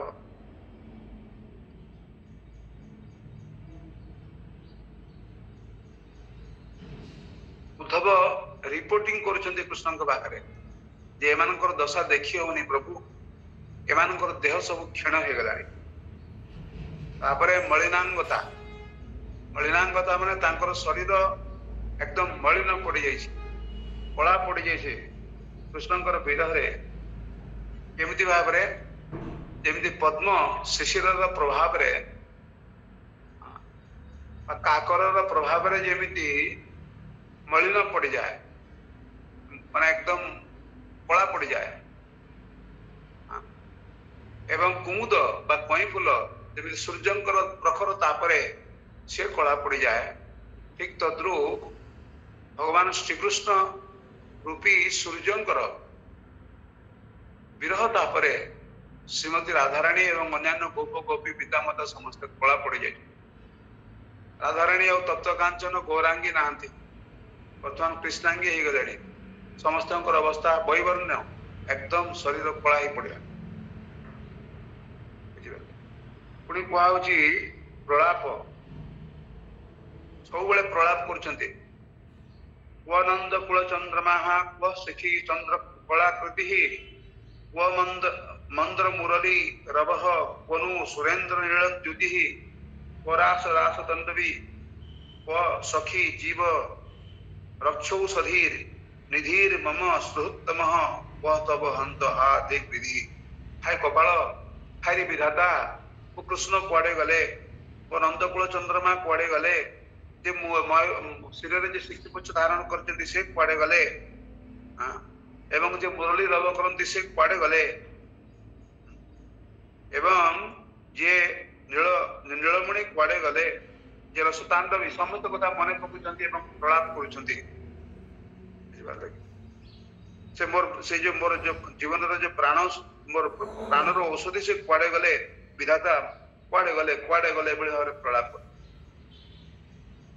तापरे व्याधि पूरा व्याधिग्रस्त हो पड़ुचंती तापरे उन्माद पागलामी आरंभ करिसंती केमती भाबरे प्रमति भवन गर्भे निर्निमित्तम हसंती केतळे हसुचंती केतळे कांदुचंती केतळे भूमि रे गोड़ागोड़ी दउचंती केतेबेले भिन्न भिन्न लोक मान पाखरे प्रार्थना करुचंती अरे पर्वत तमे कोन मोर कृष्ण को देखिछ अरे वृक्षलता तमे कोन मोर कृष्ण को देखिछ ସେମାନେ कोन उत्तर दे परिबे ता सत्वे भी माने गोपी माने कोन करछंती ना राधाराणी बा गोपी माने कोन करछंती ना एभली भाबरे समस्तक पाखरे से चेतन अचेतन समस्तक पाखरे जेके पचार के उत्तर दे परिबो के उत्तर दे परिबो ना से ज्ञान तांकर नाही एवं तापरे मोहग्रस्त हो पड़ती मोहग्रस्त है पूरा मूर्छित अवस्था पड़ती एवं एभली अवस्था समस्त चिंता करुचंती राधाराणी बंचुचंती तो मोह उत्पन्न है राधाराणी बंचुचंती ना मर नाक आगे तुली तुला माने सूता धरुचंती हलुचे कि ना विश्वास रे छाती रे हाथ दउचंती नाड़ी देखुचंती मोहग्रस्त होचंती एवं तापरे ललिता कोन करचंती ना भगवान को आपण पठेचंती अरे जो राधाराणी को आपण एते भल पाउतले से राधाराणी कर वर्तमान अवस्था मृत प्राय आम माने समस्त मोहग्रस्त अवस्था रे अछ हौ तुम निश्चिंत रे अछ तो थाओ सेठी जेतेबेले तुमे राधाराणी मृत्युर खबर पाइब तापरे मत दोष दब एमती भाव कहते एवं शेष हूँ मृत्युर अवस्था माने समस्त धरी दे गले जाऊ आउ बंची हम राधाराणी को आउ बंची पारिबानी आमे निजे बंची पारिबानी बहुत प्रकार चेष्टा करुचंती से विरह ताप को प्रशमित करबा पे समस्त चंदन घोरुचंती समस्त आसिकी राधाराणी को देहरे पूरा चंदन पड़ुचंती शीतल करबा पे तापरे जेतोले देखले जाऊ बंचे हबनी बुझे जानी गले जे राधाराणी बोधे हम छाड़ी की चली जिवे तापरे कोन हेची समस्ते एपर की राधाराणी कर जो माने घोर समालोचक राधाराणी को जो माने राई कलंकिनी बोली अपवाद प्रदान करते से जटिला एवं कुटिला मध्य समस्ते से दिजन मध्य आसिक राधाराणी कर पाद धरुचंती एवं कहते राधे दया करे वृंदावन छाड़ी की चली जाना आम मान को असहाय करके चली जाना एमिति कृष्णकर विरह आम समस्ते दग्धीभूत होचु से तुम्हें भी जदि चली जीव ताला आम केमती बंचबू आमर बहुत अभिमान थिला जे आमे हूँ सबुठारु बड़ सती किंतु भगवान श्रीकृष्ण अर्थात तो भगवान जहाँ भी हो श्रीकृष्ण तो प्रमाण कर दे जाइछंती एई वृंदावन भितर एई ब्रजमंडल भितर जदि केही सती थाए ताले सेटा होछु तुमे कारण थरे राधाराणी थरे भगवान श्रीकृष्णकर ज्वर होता ବ୍ୟାଧିଗ୍ରସ୍ତ ହେଇଥିଲେ। କୌଣସି ପ୍ରକାର ବ୍ୟାଧି ମୁକ୍ତ କରାଯାଇ ପାରୁନାହିଁ ଭଗବାନ। ତାପରେ ଜଣେ ଆସି ସାଧୁ ବାବା କହିଲେ ଦେଖ, ଯଦି କୌଣସି ବ୍ୟକ୍ତି ସହସ୍ର ଛିଦ୍ରଯୁକ୍ତ ମାଠିଆରେ ବା କଳସୀରେ ଯଦି ଯମୁନାର ପାଣି ନେଇକି ଆସିବ ଏବଂ କୃଷ୍ଣଙ୍କର ମୁଣ୍ଡରେ ଢାଳିବ, ତାହେଲେ କୃଷ୍ଣଙ୍କର ଏଇ ଯୋଉ ଜ୍ୱର ଉପଶମ ହବ। କିନ୍ତୁ ସେଇ ବ୍ୟକ୍ତି, ସେଇ ଯୋଉ ମହିଳା ଜଣକ ସତୀ ହେଇଥିବା ଦରକାର। ଯଦି ସତୀ ନ ହେଇଥିବ ତାହେଲେ ଯୋଉ ସହସ୍ର ଛିଦ୍ର ଯୁକ୍ତ ମାଠିଆରୁ ସବୁ ପାଣି ବାହାରିକି ପଳେଇବ। ଚେଷ୍ଟା କରନ୍ତୁ। ସମସ୍ତେ ଭୟ ପାଉଛନ୍ତି। ସେତେବେଳକୁ ଲଳିତା, ସେତେବେଳକୁ ଜଟିଳା ଏବଂ କୁଟିଳା କହୁଛନ୍ତି, ସତୀ କହିବାକୁ ଗଲେ ଏ ବ୍ରଜମଣ୍ଡଳରେ ତ ଆମେ 2 ଜଣ ମା ଝିଅ, ସତୀ ଆଉ କିଏ ତ କିଏ? ସେଗୁଡାକ ଦୋଚାରୁଣୀ, କଳଙ୍କିନୀ, ଏଗୁଡା ସବୁ କୃଷ୍ଣଙ୍କ ପଛରେ ପଡିଥିବା ଲୋକ, ଏମାନେ କଣ ସତୀ? ସେଇ ସହସ୍ର ଛିଦ୍ର ଯୁକ୍ତ ମାଠିଆକୁ ନେଇକି ଯେତେବେଳେ ଯମୁନାରୁ ପାଣି ଆଣିବାକୁ ଗଲେ, କହୁଛନ୍ତି ଜଟିଳା ଏବଂ କୁଟିଳା, ଆମେ ଯେତେବେଳେ ପାଣି ଆଣିବାକୁ ଗଲୁ, ଗୋଟେ ଫୁଟା ପାଣି ଆଉ ରହିଲାନି, ସବୁ ପଳେଇଗଲା। ସେଇଦିନ ଠାରୁ ଆମର ଯୋଉ ସତୀତ୍ୱର ଗର୍ବ ଥିଲା ସେଟା ଭାଙ୍ଗି ଯାଇଥିଲା ଏବଂ କେହି ଆଣିପାରିଲେ ନାହିଁ। କିନ୍ତୁ ଶେଷରେ ତୁମେ ଯାଇଥିଲ ପାଣି ଆଣିବା ପାଇଁ, ଏବଂ ତୁମେ ଯେତେବେଳେ ପାଣି ଆଣିବାକୁ ଗଲ, ଗୋଟିଏ ଫୁଟା ପାଣି ପଡିନାହିଁ। ତାପରେ ସେ ସମସ୍ତ ପାଣି ଆଣିକି ତୁମେ ମୁଣ୍ଡରେ ଢାଳିଲ ଏବଂ ତାଙ୍କର ଜ୍ୱର ଭଲ ହେଇଗଲା। এইভাবে ଭାବରେ ସେ ପ୍ରମାଣ କରିଛନ୍ତି ଯେ ଏ ବ୍ରଜମଣ୍ଡଳରେ ଯଦି କୌଣସି ସତୀ ଥାନ୍ତି, ସେ ହେଉଛନ୍ତି ଶ୍ରୀମତୀ ରାଧାରାଣୀ। ଅତଏବ ରାଧାରାଣୀ, ତମେ ଆମକୁ କ୍ଷମା କରିଦିଅ, ଦୟାକରି ଆମ ଉପରେ ଅଭିମାନ କରିକି ଚାଲି ଯାଅ, କ୍ଷମା କରିଦିଅ, ଗୋଡ ଧରୁଛନ୍ତି। ଏପରିକି ରାଧାରାଣୀଙ୍କର ସ୍ୱାମୀ ବି ଆସିଛନ୍ତି, ଆୟାନ। ସିଏ ଆସି କହୁଛନ୍ତି ଯେ ରାଧାରାଣୀ, ତମେ ଦୟାକରି ଛାଡିକି ଚାଲି ଯାଅ।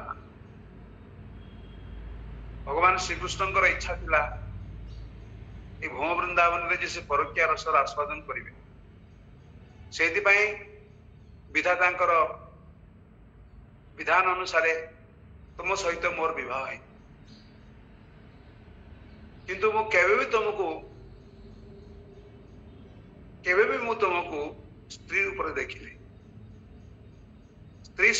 ସ୍ତ୍ରୀ ଭାବରେ ତୁମ ସହିତ ମୁଁ ସମ୍ପର୍କିତ ହେଇନି।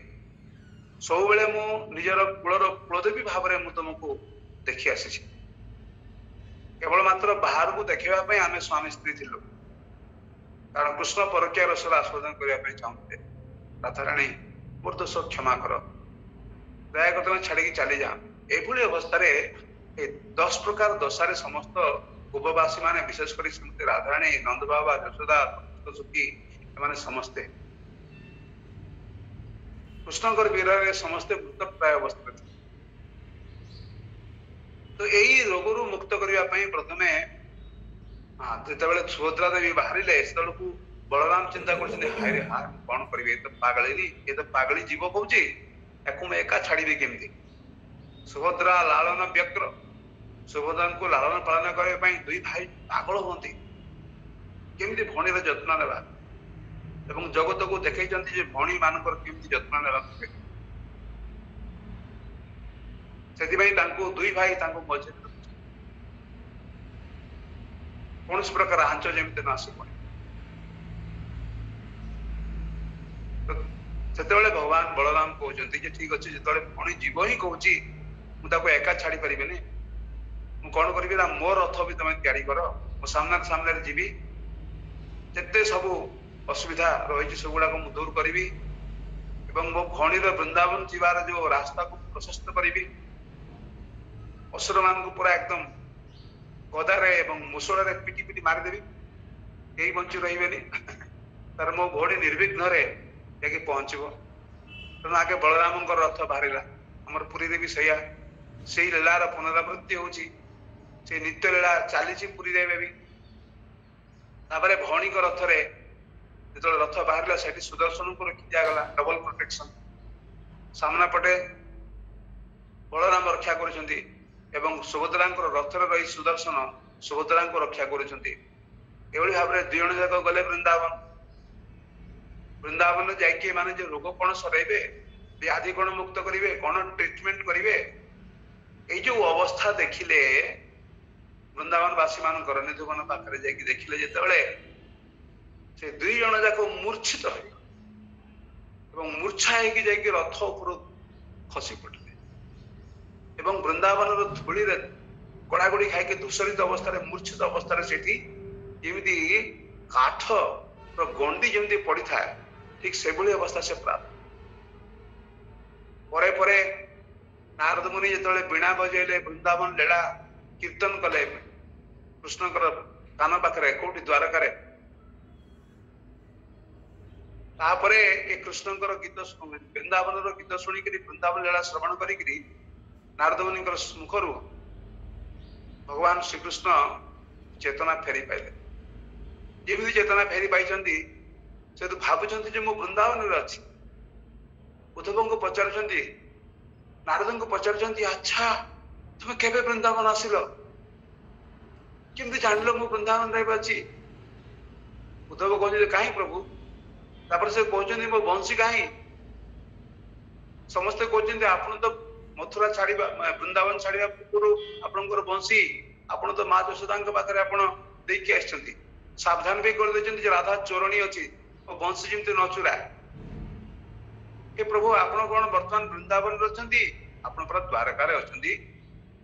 ଆରେ ଭଗବାନ କାନ୍ଦିବାକୁ ଆରମ୍ଭ କଲେ, ନା ମୁଁ ରହିପାରିବିନି, ବୃନ୍ଦାବନ ଛଡା ମୁଁ ରହିପାରିବିନି, ନା ମତେ ମୁଁ ବୃନ୍ଦାବନ ଯିବି, ମୁଁ ବୃନ୍ଦାବନ ଯିବି, ବୃନ୍ଦାବନ ଯିବି। ଏକ ମୁହୂର୍ତ୍ତ ମଧ୍ୟ ରହିବାକୁ ରାଜି ନୁହେଁ। ତାପରେ ନାରଦ, ସାତ୍ୟକୀ, ଉଦ୍ଧବ ସେମାନେ କହିଲେ, ପ୍ରଭୁ ଆମକୁ ଜଣା ଥିଲା ଯେ ଆପଣ ଚେତନା ପାଇବା ପରେ ଆପଣଙ୍କୁ କେହି ଅଟକାଇକି ରଖିପାରିବନି ଏ ଦ୍ୱାରକାରେ, ତେଣୁ ଆମେ ଆଗରୁ ଆପଣଙ୍କ ରଥକୁ ଆମେ ସଜେଇକି ରଖିଛୁ, ରଥ ପ୍ରସ୍ତୁତ, ତାହେଲେ ପ୍ରଭୁ ଆପଣ ରଥ ଉପରକୁ ଚାଲନ୍ତୁ।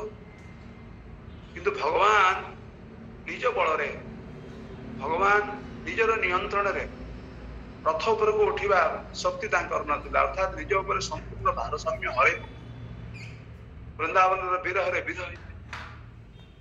ବିଭାବିତ ହେଇକି ଗୋପୀ ମାନଙ୍କର ଭାବରେ ତାଙ୍କର ଚାଲିବାର ଶକ୍ତି ନାହିଁ, ତାଙ୍କର ଲୁଗା ଠିକ ରହୁନି, ଘୁଷୁରି ପଡୁଛି। ଆଜି ମମତା ମାତାଜୀ କହୁଥିଲେ, ହେ କୃଷ୍ଣ ତୁମେ ଯେତେବେଳେ ଠିଆ ହେଇଥିବ ତମର ପୀତାମ୍ବର ଯେମିତି ତଳରେ ଲୋଟୁ ନଥାଏ। ଭଲ ଲାଗିଲା ଶୁଣିକିରି। ତ ଭଗବାନଙ୍କର ଯୋଉ ମାନେ ପୀତାମ୍ବର ପୁରା ଏକଦମ ଭୂମିରେ ପଡୁଛି, ଭୂମିକୁ କଭର କରିଦଉଛି କହିବାକୁ ଗଲେ। ଆପଣ ଶୁଣିବେ ରବିବାର ଦିନ ସେଠି କହୁଛନ୍ତି ଯେ ଗୋଟେ ଗୀତ ଅଛି ଯୋଉଟା କି ଆପଣ ମାନେ ବୁଝିପାରୁନଥିଲେ, ମୁଁ ପରେ କହିଦେଇଛି ବର୍ତ୍ତମାନଙ୍କୁ। ପିନ୍ଧା ଫେର ତଳେ ଲୋଟି ପଡୁଥିବ, ଗୋଟେ ବେହରଣ ଶବ୍ଦ ଅଛି। ବେହରଣ ମାନେ ଜଗତର ଯୋଉ ଯୋଉ ଯୋଉ ଯୋଉ ନିର୍ଗତ ଦ୍ୱାର, ଯୋଉ ପଟୁ ଭଗବାନ ବାହାରନ୍ତି ଦକ୍ଷିଣ ପଟେ, ସେଟା ଢାଙ୍କି ହେଇଯାଉଥାଏ। ତ ଠିକ ସେଭଳି ଭାବରେ ଭଗବାନ ଭଲ ଭାବରେ ଚାଲି ପାରୁନାହାନ୍ତି। ତ ସେଇ ସମୟରେ ଉଦ୍ଧବ ଏବଂ ସାତ୍ୟକୀ, ନାରଦ ମୁନି ଏବଂ ଅନ୍ୟାନ୍ୟ ଭଗବତ ପାର୍ଷଦ ମାନେ ଭଗବାନଙ୍କୁ କୌଣସି ପ୍ରକାର ଧରିକି ତାଙ୍କୁ କଣ କରୁଛନ୍ତି ନା ଉପରକୁ ଉଠଉଛନ୍ତି, ରଥ ଉପରକୁ ଚାରମାଳ ଦେଇକି ଉପରକୁ ଉଠଉଛନ୍ତି।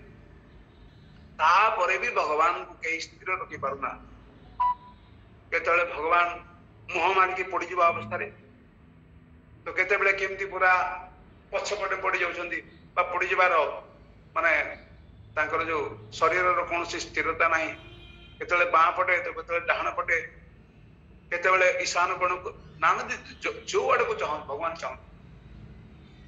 କିନ୍ତୁ ଭଗବାନ ଏଇ ଯୋଉ ପ୍ରେମପୂର୍ଣ୍ଣ ଅବସ୍ଥାରେ, ପ୍ରେମ ବିହଳିତ ଅବସ୍ଥାରେ ଯେତେବେଳେ ଚାହୁଁଛନ୍ତି, ଉର୍ଦ୍ଧ୍ୱରେ ଯୋଉ ସମସ୍ତ ଦେବତା ମାନେ ଅଛନ୍ତି, ଭୂଲୋକ, ଭୁବନ ଲୋକ, ଭୂଲୋକ ତ ଆମର ଭୂଲୋକ, ଭୁବନ ଲୋକ, ଜନଲୋକ, ତପଲୋକ, ମହଲୋକ, ସତ୍ୟଲୋକ, ବ୍ରହ୍ମଲୋକ, ବୈକୁଣ୍ଠ ଲୋକ, ଗୋଲୋକ ବୃନ୍ଦାବନ ବାସୀ ସମସ୍ତେ ଯେତେବେଳେ ଦେଖୁଛନ୍ତି, ଆରେ ଦେଖ ଦେଖ ଦେଖ କେମିତି ଭଗବାନ ଅପଲୋକ ଦୃଷ୍ଟିରେ ସେ ଆମ ଆଡକୁ ଅନଉଛନ୍ତି, ସମସ୍ତେ ଧନ୍ୟ ଧନ୍ୟ ମନେ କରୁଛନ୍ତି, କୃତାର୍ଥ ମନେ କରୁଛନ୍ତି ଏବଂ ଦୁଇ ହାତ ଉପରକୁ ଉଠେଇକି ସେମାନେ ହରି ବୋଲ ଜୟ ଜଗନ୍ନାଥ ଏଭଳି ଭାବରେ ସେମାନେ ଉଚ୍ଚ ସ୍ୱରରେ ଜଗନ୍ନାଥଙ୍କର ଜୟ ଧ୍ୱନି ଦଉଛନ୍ତି। ତାଙ୍କ ଆଖିରୁ ଲୁହ ଗଡି ପଡୁଛି, ଆନନ୍ଦ ଆଶ୍ରୁ ଗଡି ପଡୁଛି। भगवान जिते पाताल दिगकू माने भूमि आड़ को जो आखि करुँच पातालवासी जो समस्त बड़ बड़ भक्त थे प्रहलाद बलि अनंत देव इत्यादि इत्यादि जो अनंत देवंकर मुंडरे भगवान अनंत शिरसी आज प्रभु सुंदर व्याख्या करते तथा श्रुतम यथा धितम तथा श्रुतम आज जो पर्पट रे तात्पर्य कहला जहा मु अनुधावन करिछि जहा मु सुनिछि हे सोनगाति ऋषिगण मु तुमको से कथा सुनेबी कहते कि नहीं तो प्रभु जहाँ शुणी जहाँ पढ़ी जहाँ ताको माने हृदय धारण कर यथाधितम तो सुंदर भाव से उपस्थापन कर समय अभाव ये सब जिन कहवाई से जदिओ कही आपको 1 घंटा समय देवी कि प्रभु अध घंटा समय भितर कहीं शेष कले मुझे जानी नहीं पर जहाँ होना कहीं जो पट को भगवान चाहते ईशान्य कोण को आग्नेय कोण को दक्षिण को नैऋत्य कोण को पश्चिम को वायव्य कोण को उत्तर को जो पटे चाहते सेठिकार अधिवासी माने समस्त जो भगवान को देखुं से कहते आहा प्रभु आम उपर कृपा दृष्टि वर्षण कर अपलोक नयन आम आड़े जो कृपार दृष्टि को पुष्टि कर लगे यही अवस्था भगवान कर जो मैंने बर्तमान पुरी देखा भगवान सब नित्य लीला ये नित्य लीलार प्रकाश केतବେଳେ केमती माने भगवान आम मानकर नयन गोचर कर सबुदिन चलती कि आम मैंने देखा कौन कर भगवान प्रत्यक्ष दर्शन करा ये रथ यात्रा वृंदावन जीवार लीला कर नीलाचल सुंदराचल जोटा कि अभिन्न वृंदावन एवं आम मान लीला को देखा केमती भाव से वृंदावन जीवा जाऊ तापरे भगवान जाइए वृंदावन जीवे राधाराणी कथा चिंता करुछंती एवं राधाराणी कथा चिंता करुछंती एवं कहउछंती राधे देहि पद पल्लव मुदार मम शिरसि मंडनम कि कोन अछि ना मम करल खंडनम मु जानि आपण माने कहि परिबे मोर मने नाही देहि पद पल्लव मुदारम तुमे मोर मुंडो ऊपर चरण रखी करी मोर मुंडो को तुमे अलंकृत कर भगवान श्री कृष्ण एक कथा थे जो गीत गोविंद लिखुला गीत गोविंद कथा प्रभु उल्लेख करते श्रेष्ठ काव्य तो से कथा लिखे भावुले कृष्ण जमी कहते हे राधे तुम चरण कमल मो मुंड को मंडन करो तुम मोर मुंड पर स्थापन कर तापर जयदेव भाविले ना बोले ठीक हम बेसी बाड़ाबाड़ी तापर चिंता कले ना लिखी या भावी कि कौन कले ना गाधेवा गले एवं जिते भगवान जो जयदेव जो गाधेवा जाइछंती से समय रे भगवान कौन कर जयदेव रूप आसिकी घर को आसचंती एवं जयदेव पत्नी होचंती पद्मावती पद्मावती को कहते मो खाता कलम दियो तो मन है बोध ये लिखा उचित तब देखो ना ये तो गोटे मुहूर्त पूर्व तुम लिखिल सब एबे पुणी चाहूच लिखा कौन घटना तापरे जयदेव देखिले सेठी लेखा है जोड़ा से लिखा चाहूले सेठी लेखा है जे देहि पद पल्लव मुदार मम शिरसि मंडनम देहि पद पल्लव मुदार अरे किए लिखिला तुम्हें तो लिखिच कि समय पूर्व तुम आसला लिखिल तापर जयदेव बुझीपारी भगवान काम तो सही पद को बार बार उच्चारण करके जाऊँच भगवान श्रीकृष्ण राधे देहि पद पल्लव मुदारम जो रथ जो पहुंचला मृदुवन सामने जो बलराम एवं सुभद्रा रथ जब बर्तमान सरसा बोली आम कहूँ से जो रथ पहुंचला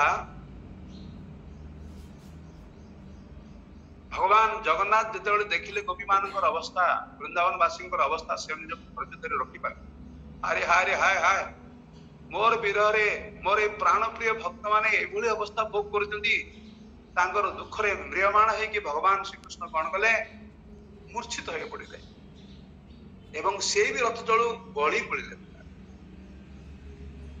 काष्ठवत ଥକା ହେଇଗଲେ ଦେଖିକିରି ବାପରେ ବାପ ଏମିତି ଅବସ୍ଥା ଏ ଗୋପୀ ମାନଙ୍କର ଏ ବ୍ରଜବାସୀ ମାନଙ୍କର ମୂର୍ଚ୍ଛିତ ହେଇକି ସିଏ ବି ବୃନ୍ଦାବନର ଧୂଳିରେ ଧୂସରିତ ହେଇ ଗଡିବାକୁ ଲାଗିଲେ ଗୋଟେ କାଠ କଣ୍ଡି ଭଳିଆ। ପ୍ରଭୁ ଯୋଉଟା କହୁଥିଲେ ଯେ ଭଗବାନ ଶ୍ରୀକୃଷ୍ଣଙ୍କର ଗୋଟେ ଅଙ୍ଗର ସୌରଭ ରହିଛି, ଅଙ୍ଗ ଗନ୍ଧ ରହିଛି, ଯେ ଅଙ୍ଗ ଗନ୍ଧର ବର୍ଣ୍ଣନା କୃଷ୍ଣଦାସ କବିରାଜ ଗୋସ୍ୱାମୀ କରିଛନ୍ତି, ମୋର ମନେ ନାହିଁ। ପ୍ରଭୁ ହয়তো କହିଥାନ୍ତେ ସମୟ ଦେଇଥିଲେ, ଯାହା ବି ହଉନା କାହିଁକି ଏଇ ଅଙ୍ଗର ଯୋଉ ଗନ୍ଧ, ତାଙ୍କର ଶରୀରର ଯୋଉ ଦିବ୍ୟ ଗନ୍ଧ ବାୟୁ ଦ୍ଵାରା ପ୍ରଭାବିତ ହେଇକି, ମନ୍ଦ ମନ୍ଦ ସମୀରଣ ଦ୍ଵାରା ପ୍ରଭାବିତ ହେଇକି ବୃନ୍ଦାବନ ବାସୀଙ୍କର ନାକରେ ପଶିଲା ଏବଂ ଯେମିତି ନାକରେ ପଶିଛି ସେଇ ଗନ୍ଧ ମୃତ ସଞ୍ଜୀବନୀ ତୁଲ୍ୟ କାମ କରିଛି। ଏବଂ ବ୍ରଜବାସୀ ମାନେ ଶ୍ରୀମତୀ ରାଧାରାଣୀ କଣ କରିଛନ୍ତି ନା ଚେତନା ଫେରି ପାଉଛନ୍ତି। ଯେମିତି ମୃତ ସଞ୍ଜୀବନୀ ଯେମିତି ମୃତ ବ୍ୟକ୍ତିକୁ ମଧ୍ୟ ଜୀବନ୍ତ କରିଦେଇଥାଏ, ସେ ମୃତ ପ୍ରାୟ ବ୍ରଜବାସୀ ମାନଙ୍କୁ ଏଇ ଯୋଉ ଭଗବାନଙ୍କର ଯୋଉ ଅଙ୍ଗଗନ୍ଧ ତାଙ୍କୁ ଠିକ କରିଦେଲା, ସେମାନେ ଜୀବନ୍ତ ହେଇ ଉଠିଲେ। ତାପରେ କହିଲେ ଆରେ ଆରେ ଆରେ ଆରେ ଇଏ ତ କୃଷ୍ଣଙ୍କର ଅଙ୍ଗଗନ୍ଧ, କୃଷ୍ଣ ନିଶ୍ଚିତ ଭାବରେ ଆସିଛନ୍ତି, ଇଏ ତ ଅନ୍ୟ କାହାର ଗନ୍ଧ ନୁହେଁ। କୃଷ୍ଣଙ୍କର ଅଙ୍ଗଗନ୍ଧ ସମ୍ପର୍କରେ ବ୍ରଜବାସୀ ମାନେ ଭଲ ଭାବରେ ପରିଚିତ ଥିଲେ। ତାର କହେ କୃଷ୍ଣ ଖାଆନ୍ତି ଖୋଜ ଖୋଜ ଖୋଜ, ଏଠି କୃଷ୍ଣ ପାଖରେ ଅଛନ୍ତି। ସମସ୍ତେ ଯେତେବେଳେ ଖୋଜିବାକୁ ଲାଗିଲେ ଦେଖିଲେ ଯେ ଆରେ ବାପରେ ବାପ, କୃଷ୍ଣ ତ ବର୍ତ୍ତମାନ କାଷ୍ଠବତ୍ ପଡିଛନ୍ତି, ଋତୁବନ ସାମ୍ନାରେ ଧୂଳି ଧୂସରିତ ଅବସ୍ଥାରେ ଗଡୁଛନ୍ତି। ବଳରାମ, ସୁଭଦ୍ରା, ସୁଦର୍ଶନ ଏବଂ କିଏ ଜଗନ୍ନାଥ ଦେବ। ତାପରେ ରାଧାରାଣୀ ଯେତେବେଳେ ଦେଖିଲେ ହା ହା ମୋର ପ୍ରିୟତମ ଆମ ମାନଙ୍କର ବିରହରେ ହେଇକି ଦୋଷ ଲାଭ କରିଛନ୍ତି, ୟାଙ୍କୁ କେମିତି ବର୍ତ୍ତମାନ ୟାଙ୍କର ମୂର୍ଚ୍ଛା କେମିତି ଭଙ୍ଗ କରିବାକୁ ପଡିବ। ତାପରେ ଭଗବାନ ଶ୍ରୀକୃଷ୍ଣଙ୍କ ପାଇଁ ଗୋପୀ ମାନଙ୍କ ଅପେକ୍ଷା ଭଲ ଡାକ୍ତର ଆଉ କେହି ନାହିଁ। ତାପରେ ଗୋପୀ ମାନେ କଣ କଲେ, ଯାଇକି କୃଷ୍ଣଙ୍କର କାନରେ ଯାଇକି ରାଧାରାଣୀଙ୍କର ନାମ କୀର୍ତ୍ତନ କଲେ। राधे राधे जय श्री राधे, राधे राधे जय श्री राधे, वृंदावन में राधे राधे, राधा कुंड में राधे राधे। এই সমস্ত যেତେବେଳେ ରାଧାରାଣୀଙ୍କର ନାମ କୀର୍ତ୍ତନ କଲେ, ତାପରେ କୃଷ୍ଣଙ୍କର ମୂର୍ଚ୍ଛା ଭଙ୍ଗ ହେବାକୁ ଲାଗିଲା। ନାରଦ ମୁନି ସେ ତ ତାଙ୍କର ତ କୌଣସି ଜାଗାରେ ଭିସା ଲାଗେନି କି ପାସପୋର୍ଟ, ମାନେ ତାଙ୍କର ପାସପୋର୍ଟ ଲାଗେନି, ଯେ କୌଣସି ଜାଗାକୁ ସେ ଯାଇକି ଉପସ୍ଥିତ ହେଇଯିବେ। ଏପରିକି ଭଗବାନ ଶ୍ରୀକୃଷ୍ଣଙ୍କର ଅନ୍ତଃପୁରରେ ଯାଇକି ମଧ୍ୟ ସେ ଉପସ୍ଥିତ ହେଇପାରନ୍ତି। ବୁଝିପାରିଲେ? ଏଇଟା ହଉଛି ନାରଦ ମୁନିଙ୍କର ଏଇଟା ହଉଛି ବୈଶିଷ୍ଟ୍ୟ। ତାପରେ ସେଇଠି ଯାଇକି ଉପସ୍ଥିତ ହେଇଛନ୍ତି ଏବଂ ଦେଖୁଛନ୍ତି ସବୁ ଜିନିଷ ଗୁଡାକ। ତାରେ କହିଲେ ବାଃ ପ୍ରଭୁ, ଆପଣଙ୍କର ଏ କି ସୁନ୍ଦର ରୂପ, ଆପଣ ଆପଣଙ୍କର ଭକ୍ତ ମାନଙ୍କର ବିରହରେ, ଆପଣମାନଙ୍କର ଯୋଉ ବ୍ରଜବାସୀ ମାନଙ୍କର ଭାବରେ, ବିଶେଷ କରି ରାଧାରାଣୀଙ୍କ ଭାବରେ, ଗୋପୀ ମାନଙ୍କର ଭାବରେ ଆପଣ କେମିତି ବିଭାବିତ ହେଇ ପଡିଛନ୍ତି ପ୍ରଭୁ। ଏଇ ଯୋଉ ଅପୂର୍ବ ଦୃଶ୍ୟ, ଏଇ ଯୋଉ ଅପୂର୍ବ ରୂପକୁ ଆପଣ ପ୍ରକଟ କରିଛନ୍ତି, ଏଇ ରୂପ ପ୍ରଭୁ ଯେମିତି କଳିଯୁଗର ଲୋକମାନେ ମଧ୍ୟ ଏଇ ରୂପକୁ ଦେଖିବାରେ ଯେମିତି ବଞ୍ଚିତ ନ ହୁଅନ୍ତି, ଆପଣଙ୍କୁ ଏଇ ରୂପକୁ ପ୍ରକାଶିତ କରିବାକୁ ପଡିବ। ତାପରେ ଭଗବାନ ଚିନ୍ତା କଲେ ଠିକ ଅଛି, ମୁଁ ବ୍ରହ୍ମାଙ୍କର ପ୍ରଥମ ପରାର୍ଦ୍ଧରେ ମୋର ନୀଳମାଧବ ରୂପକୁ ମୁଁ ପ୍ରକଟିତ କରିଛି। ଭଗବାନଙ୍କ ତାପରେ ଭଗବାନ ଚିନ୍ତା କରୁଛନ୍ତି ଯେ ବ୍ରହ୍ମାଙ୍କର ଦ୍ୱିତୀୟ ପରାର୍ଦ୍ଧରେ ମୁଁ ଏଇ ଦାରୁ ବ୍ରହ୍ମ ରୂପକୁ ମୁଁ ପ୍ରକଟିତ କରିବି।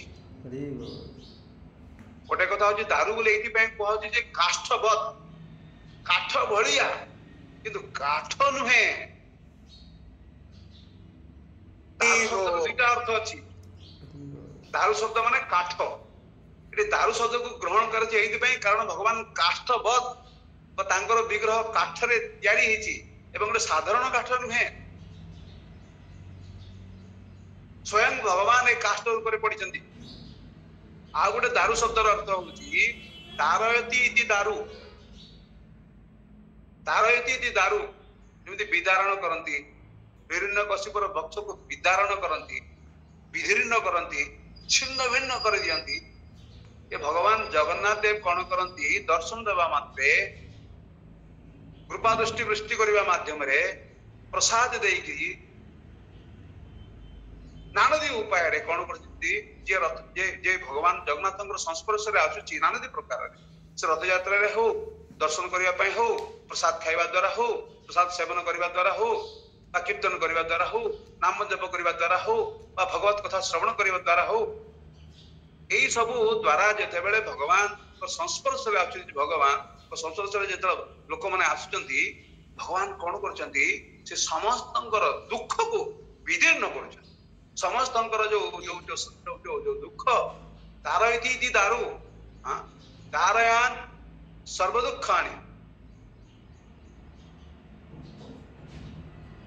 ଅଖଣ୍ଡାନନ୍ଦ ଦାନତ, ଯେ ସମସ୍ତଙ୍କର ଦୁଃଖକୁ ଧାରଣ କରନ୍ତି। କଣ ସେଇଟା? ଅହେ ନୀଳ ଶୈଳ ପ୍ରବଳ ମତ ବାରଣ ମୋଆରତ ନଳିନୀ ବନକୁ କର ଦଳନ। ଏ ଦାରଣ ଶବ୍ଦଟା ଏଇଭଳି ଭାବରେ ଦାରୁଣ ଶବ୍ଦ ବ୍ୟବହାର କରାଯାଇଛି, ଦାରୁଣ। ତ ଭଗବାନ କଣ କରନ୍ତି, ସମସ୍ତଙ୍କର ଦୁଃଖ, ସବୁଠୁ ବଡ ଦୁଃଖ କଣ ଏଇ ଦୁନିଆରେ? କୋଉଠି ଆମେ ମାନେ ଦୁଃଖକୁ ଦର୍ଶନ କରିଥାଉ? ଭଗବତ ଗୀତାରେ ଆପଣ ମାନେ ବାର ବାର ପଢିଛନ୍ତି ଯେ ଜନ୍ମ ମୃତ୍ୟୁ ଜରା ବ୍ୟାଧି ଦୁଃଖ ଦୋଷାନୁଦର୍ଶନମ୍। ଜନ୍ମ ମୃତ୍ୟୁ ଜରା ବ୍ୟାଧିରେ ପ୍ରକୃତ ଦୁଃଖ ରହିଛି। এই জন্ম মৃত্যু জরা ব্যাধি হচ্ছে সমস্ত দুঃখর গন্তাঘর, দুঃখর মূল উৎস, দুঃখ ইত্যাদি ইত্যাদি। তো ভগবান কଣ କରନ୍ତି, ଦର୍ଶନ ଦେବା ମାତ୍ରେ ବେଶ ହୃଦୟ ତୁ ବାମନମ ଦୃଷ୍ଟା ପୁନର୍ଜନ୍ମ ନ ବିଦ୍ୟତେ। ଆଉ ଜନ୍ମ ହବନି ତ ମୃତ୍ୟୁ ହବ କୁଆଡୁ? ଜନ୍ମ ହବନି ତ ବ୍ୟାଧିଗ୍ରସ୍ତ হবে କେମିତି? ଜନ୍ମ ହବନି ତ ବୁଢା ହବ କେମିତି? ନ ରହିବ ବାଉଁଶ ଆଉ ନ ବାଜିବ ବାଁଶୁରୀ। ବେଶ ଖତମ କରିଦେଉଛନ୍ତି ଭଗବାନ। କେବଳ ମାତ୍ର ଯିଏ ଭଗବାନଙ୍କୁ ଦର୍ଶନ କରିବ, ଯେଭଳି ଭାବରେ ଦର୍ଶନ କରନା କାହିଁକି, ପାପୀ, ପାଷାଣ୍ଡୀ, ମଦ୍ୟପ, ବ୍ରହ୍ମା,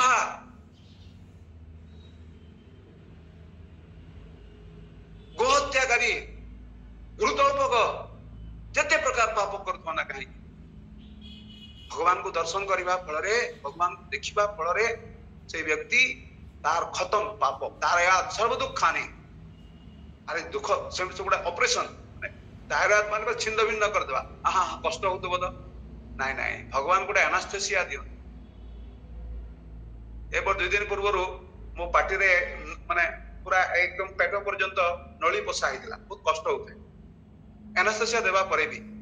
କିନ୍ତୁ ଭଗବାନଙ୍କର ଆନାସ୍ଥେସିଆ କେମିତି? ଅଖଣ୍ଡ ଆନନ୍ଦ ଦାନ,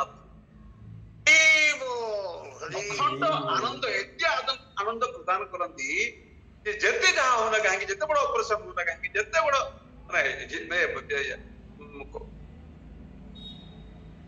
ଆମର ଦୁଃଖକୁ ବିଦୀର୍ଣ୍ଣ କରନ୍ତୁ ନା କାହିଁକି ହୃଦୟରୁ, କିନ୍ତୁ ସେ ଅଖଣ୍ଡ ଆନନ୍ଦ ପ୍ରଦାନ କରିକି ସେ ଆମର ସମସ୍ତ ଦୁଃଖକୁ ବିଦୀର୍ଣ୍ଣ କରିଦଉଛନ୍ତି। ତେଣୁ କିଛି କଷ୍ଟ ହେବାର ନାହିଁ।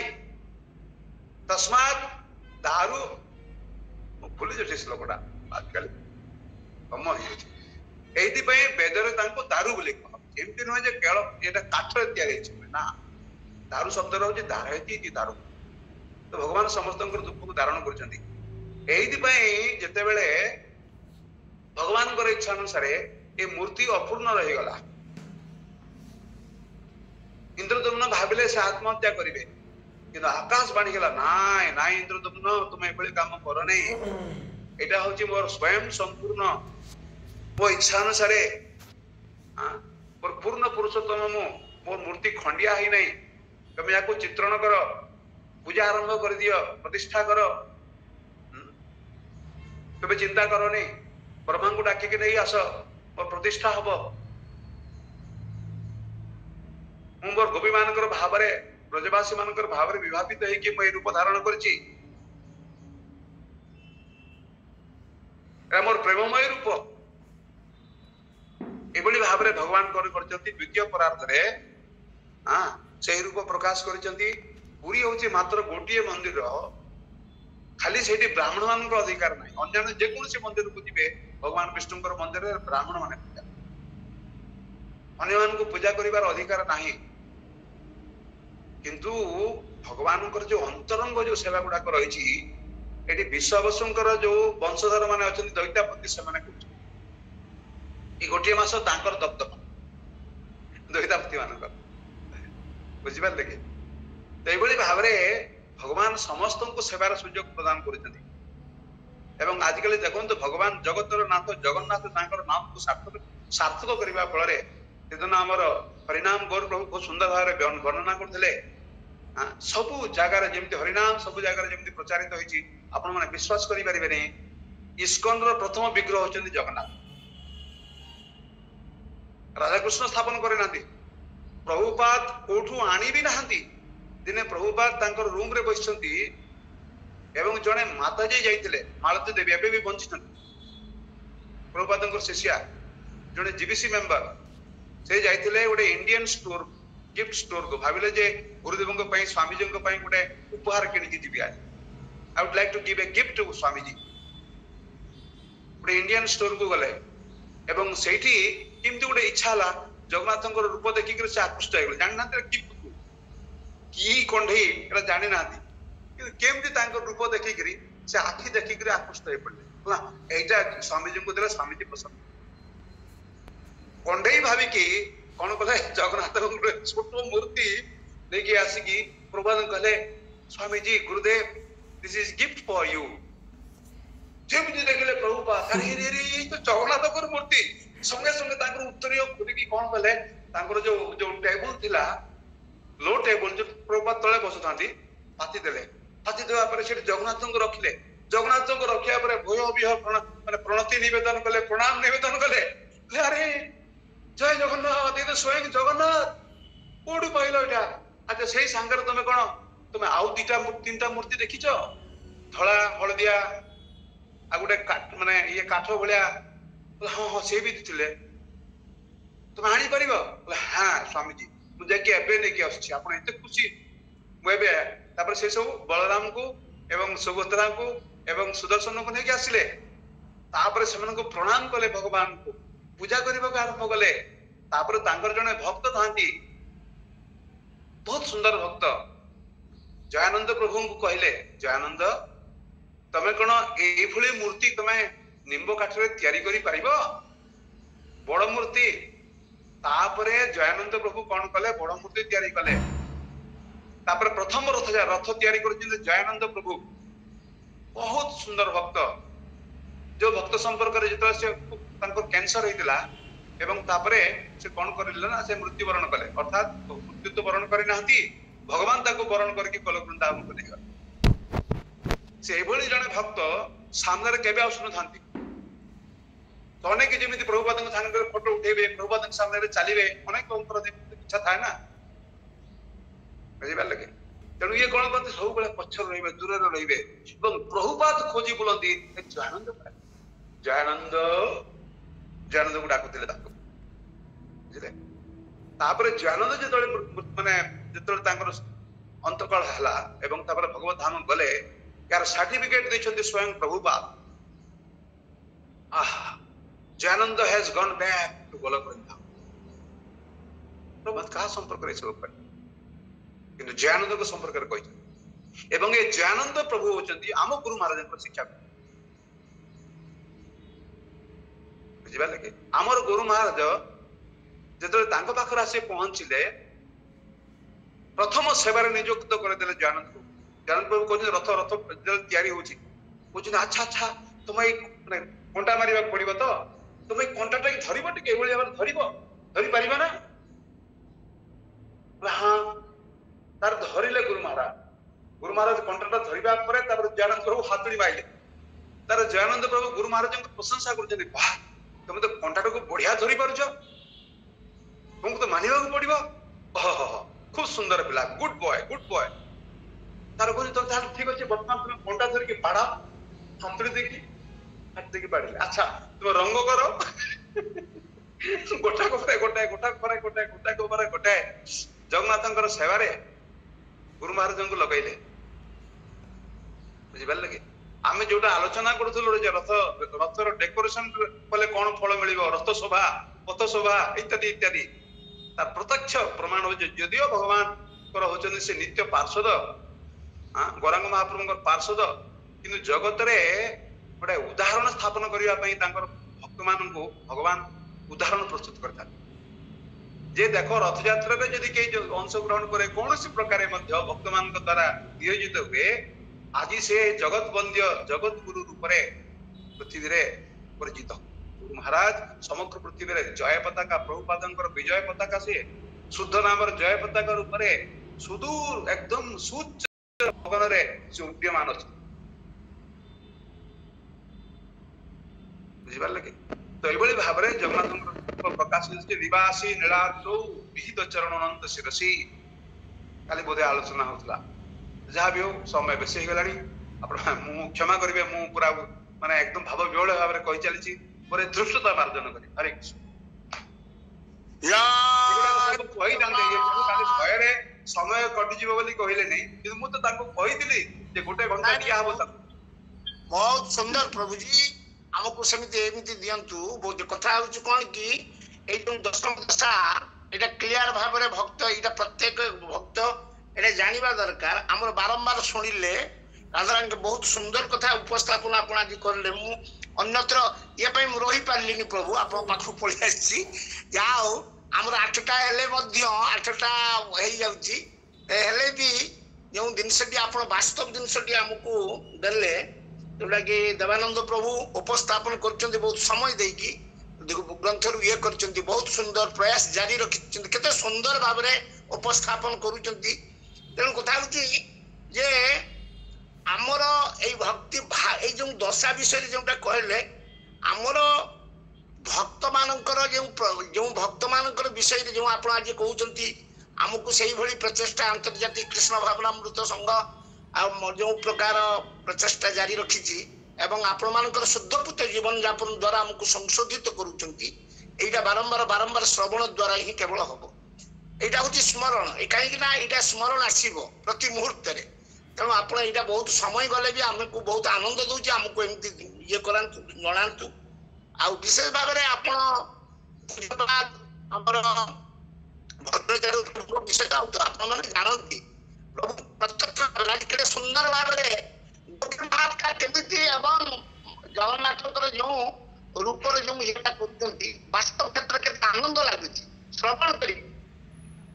ତେଣୁ ପୂଜ୍ୟପାଦ ଶ୍ରୀପାଦ ଭଦ୍ରଚାରୁ ପ୍ରଭୁଙ୍କ ଚରଣରେ କୋଟି କୋଟି ଦଣ୍ଡବତ। ତାଙ୍କ ଉଦ୍ଦେଶ୍ୟରେ ଥରେ ମହାମନ୍ତ୍ର ହରେ କୃଷ୍ଣ ହରେ କୃଷ୍ଣ କୃଷ୍ଣ ହରେ ହରେ ରାମ ରାମ ରାମ ହରେ एक्चुअली ମୋ ପ୍ରତି ଆଜି ଦୟାନନ୍ଦ ଆଜି ଦେବାନନ୍ଦ ଶ୍ରୀପତି ପ୍ରଭୁଙ୍କର କୃପା ହେଇଛି। ଏବଂ କଣ କରିଛନ୍ତି, ତାଙ୍କର ଉଚ୍ଚିଷ୍ଟ କିଛି ଭକ୍ଷଣ କରିବା ପାଇଁ ମୋ ପାଇଁ ଛାଡି ଦେଇକି ଯାଇଛନ୍ତି। ଯାହା ଫଳରେ ଯୋଉଟା ଅଳ୍ପ ଟିକେ କହିଛନ୍ତି ଏବଂ ତାପରେ ଛାଡି ଦେଇଛନ୍ତି ଯୋଉ ପ୍ରସାଦ, ସେ ପ୍ରସାଦ ପାଇକି ମୁଁ ମଧ୍ୟ ଧନ୍ୟ ହେଇଛି। ହରେ କୃଷ୍ଣ।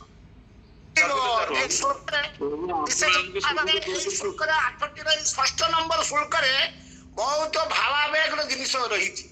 ଆଉ ବାସ୍ତବ କ୍ଷେତ୍ରରେ ବି ଦେବାନନ୍ଦ ପ୍ରଭୁଜୀ ତାକୁ ମାନେ ପଏଣ୍ଟ ଆଉଟ କରିଛନ୍ତି ଏବଂ ଯେଉଁ ଜିନିଷଟା ପଏଣ୍ଟ ଆଉଟ କରିଛନ୍ତି ସେଇଟାକୁ ବାସ୍ତବ କ୍ଷେତ୍ରରେ ଆମର ପ୍ରଭୁଜୀ କେତେ ସୁନ୍ଦର ଭାବରେ ଏଇ ଲାଷ୍ଟରେ ଆମକୁ ବହୁତ ଆନନ୍ଦ ଏକଦମ ପୁରା ସମସ୍ତ ଅମୃତ ପାର କରୁଛନ୍ତି ଭାବାବେଗରେ ରହି। ଯାହା ହଉ ପ୍ରଭୁଜୀ ଆମକୁ ଏମିତି କୃପା କରନ୍ତୁ। ଆପଣ ଯୋଉ ସେବା ଦେଇଥିଲେ ମୁଁ ଅତିରେ ତାକୁ ସମ୍ପୂର୍ଣ୍ଣ କରିକି ଦେବି। ମୁଁ ଯେହେତୁ ଥିଲିନି, ମୁଁ ସେଠି ଗୁଣ୍ଡିଚା ମନ୍ଦିରରେ ରହୁଛି, ଆପଣ ସେବା ଦେଇଛନ୍ତି, କ୍ଷମା କରିବେ। ମୁଁ ଆପଣଙ୍କ ପାଖକୁ ସେମିତି ପଠେଇବି। ମୁଁ ଦେଖିଛି ଆପଣ ଫଟୋ ପଠେଇଛନ୍ତି, ଖୁବ ସୁନ୍ଦର ସୁନ୍ଦର ଭୋଗ ନିବେଦନ କରିଛନ୍ତି ଏବଂ ଗ୍ରୁପରେ ଛାଡିଛନ୍ତି। ଏଥିପାଇଁ ବହୁତ ବହୁତ ଧନ୍ୟବାଦ। ଆମେ ଦେଖିକି ଆମ ପେଟ ଭରି ଯାଉଛି ଭଗବାନଙ୍କର ପ୍ରସାଦ।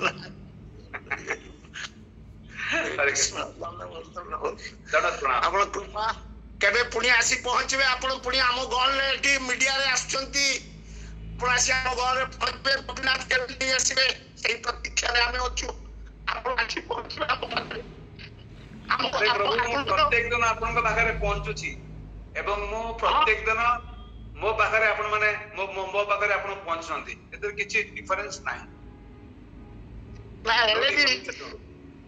ନା ମନଟା ଆପଣଙ୍କର ଏଠି ଆମ ପାଖରେ, ଶରୀରଟା ସେଠି ରହୁଛି ବେଳେ ଗୋପ ଦର୍ଶନ ଆପଣଙ୍କର ପ୍ରତ୍ୟକ୍ଷ ଇଏଟା ଦର୍ଶନ। ଆଜି ଆଉ ଭଗବାନ ନିଜେ ଉପସ୍ଥିତ ହେଇକି ଗଢୁଛନ୍ତି ଆଉ ସବୁ ଭକ୍ତ କେମିତି କୋଉ ଅବସ୍ଥାରେ ଆମେ କୋଉ ଆମର ତ ସେଇ ସ୍ତର ନାହିଁ, ତଥାପି ଆପଣଙ୍କୁ ଅଶେଷ ଆପଣ ନିଶ୍ଚିତ ଆମ ସମୟ ଆମ ପାଖରେ ଆସି ପହଞ୍ଚିବେ। ହରିବୋଲ, ଧନ୍ୟବାଦ। वाञ्छा कल्पतरुभ्यश्च कृपा सिन्धुभ्येव च पतितानां पावनेभ्यो वैष्णवेभ्यो जय श्री प्रभुपाद की जय श्री श्रीमद जय पताका स्वामी गुरु महाराज की जय जय गौर सीतानाथ प्रभानंदे हरि हरि बोल। लड़का मते कोंतु कोन कहिबे। हरे कृष्ण प्रभु दंडवत प्रणाम। श्रीपाद बद्धचार्य प्रभु को चरण रे मोर दंडवत प्रणाम। प्रभु बहुत सुंदर है आपण जो विरह रसटा शुणिले राधा को विरह रे माने वृंदावन अवस्था कृष्णकर पुणी कृष्ण आसले केमिति एते सुंदर भाव रे आपण स्टार्ट करले तापर एंडिंग टा जे प्रभु करले एते सुंदर भाव रे एवं आपण प्रतिटा जिंस को वर्ड को बहुत सुंदर भाव रे डिस्क्राइब करचंती प्रभु बहुत सुंदर है प्रभु आमको लागुतला जेमति आमे वृंदावन पळिछु एमति लागुतला प्रभु बहुत सुंदर लागुची आ श्रीपाद भट्टाचार्य प्रभु भी बहुत माने ताको पूरा एते सुंदर करके खोली देले पृष्ठाटा को प्रतिटी रस को या को बुझी की घड़ी किसी समय माने निस्तब्ध हो जाबे बाध्य हो जाउछु आमे जे सत्तरे तो एमिति हितिला एमिति माने राधा निजे कहछन जे मो ना जाई कि तांको कान रे को तापरे देखि से उठिबे एई जे जो माने माने उज्जवल माने विप्रलंबर जो उज्जवल उन्नत रसटा को कहले ना बहुत सुंदर प्रभु बहुत एमिति हमको सुनांतु प्रभु आमे तो किछि जानिनु किंतु किछि किछि जिंस को सुनिले के हबो ना आमो भीतर आमो स्थितिटा आमे बुझी परिबो आमे कोन जागा रे अछु हमको आउरी केते प्रोग्रेस करिया को पड़िबो आमे तो किछि करूनु प्रभु सेति भाई प्रभु एई जो प्रभु आयोजन करचंती ना जगन्नाष्टक माध्यम रे हमको केते बड़ो बुझी पारचंती ना प्रभु केते किछि हम भीतर पसुची माने इनडायरेक्टली हमें केते किछि जानि पारुछु तो सेति भाई प्रभु श्रीपाद भट्टाचार्य प्रभु को चरण रे मोर शतकोटी दंडवत प्रणाम प्रभु आपन को चरण रे मोर दंडवत प्रणाम एवं उपस्थित थिबा समस्त वैष्णव को चरण रे मोर दंडवत प्रणाम। हरे कृष्ण।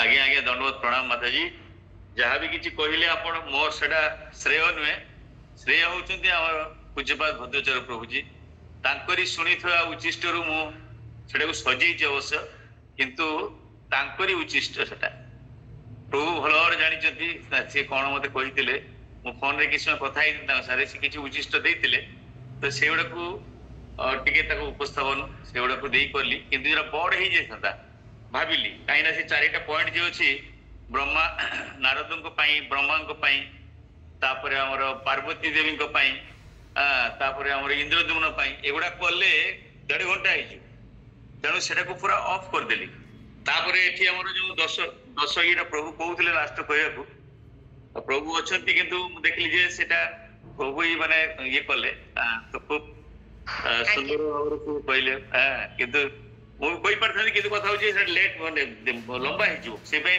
ऑफ कर देली समयटा को देखिया पड़ला ठीक अछि बहुत धन्यवाद आपन को आपन मंतो पे कि आ पूज्यपाद भट्टाचार्य प्रभु को कोटि कोटि प्रणाम से हमको इमती भाव शिखे नहीं जानतु हमको संशोधन करंतु आम आगु आगु जापर आम जापर भगवान को चिन्ह पार यह हूँ आम कथा बर्तमान आम सांग करवा तो माताजी आउ कह कि आज्ञा कहतु देवानंद प्रभु जी धन्यवाद प्रणाम आज्ञा प्रणाम बहुत भल आज्ञा बहुत भल लगे आपन ये स्कूल बाहर जी तथापि मो मोबाइल ऑन करके सुनुची प्रभु जी से कहते कृष्ण द्वारिका रे केते वर्ष रहिथिले द्वारका रे 96 वर्ष रहिथिले टोटल मथुरा रे तांकर आयु होची 125 वर्ष 8 मास 7 दिन आयु तो कहया भूल अप्रकट हेथिले तो 11 वर्ष 6 मास अराउंड 11 वर्ष 6 मास से थिले हमर वृंदावन रे ता भीतर जो सब आज्ञा आउ तापरे 28 वर्ष 40 पर्यंत से मथुरा रे थिले जेटी माने संदीपन मुनि के आश्रम को गले पाठ कले पढ़ेले सेठी उग्रसेन राजा कहले सब करी कि तापरे 28 वर्ष 4 मास तापरे द्वारका गले द्वारका समस्त किछि रहिले जरासंध पई पळे गेले से जरासंध को पई विरक्त हे कि से मथुरा छाडी ओ सबले युद्ध कर पड़तला से पळे गेले पळे जाई कि सेठी रहिले एवं ताकर बयस बोले 89 बयस 89 इयर्स ओल्ड सेते बेले कुरुक्षेत्र युद्ध होइतिला माने आमी जो फोटो देखु यंग तो से ओल्ड एज रो माने यंग मैन से हमर कुरुक्षेत्र युद्धर सारथी दिले हम अर्जुनଙ୍କର एटे गोटे विराट भाग्यर कथा तो सी केते बेले ताकरे अष्टसात्विक भाव ହେଇଥିଲା ସେଇ ବର୍ଷଟା ଲେଖା ନାହିଁ କିନ୍ତୁ ଯାହା ବି ହଉ ତାରି आगे परे केते बेले गोटे ହେଇଥିବ କିନ୍ତୁ ସେ ଟୋଟାଲ ଏଇ ହେଉଛି ତାଙ୍କର କାହାଣୀ जस्ट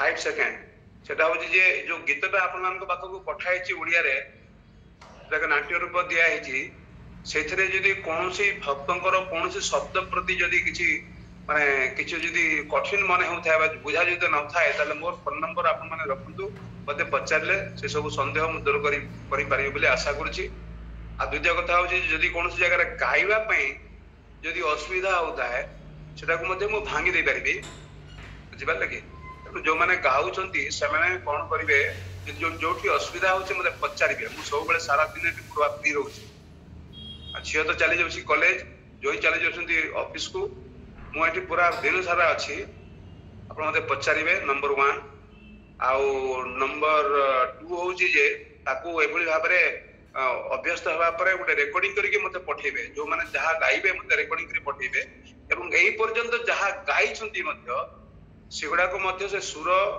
एवं कंठ ध्वनि हमर आमे ताकू कोन करिकु ना माने मोबाइल बंदी करी रखबो भलो भलो गाउछन समस्त अरे आज्ञा प्रभु प्रभु जी आ गोटे कथा प्रभु जी काली तो रेणुका माता जी गाइबे शुक्रवार दिन मोर रखी देबे आ प्राण संगात रे सेटा गाइबे आ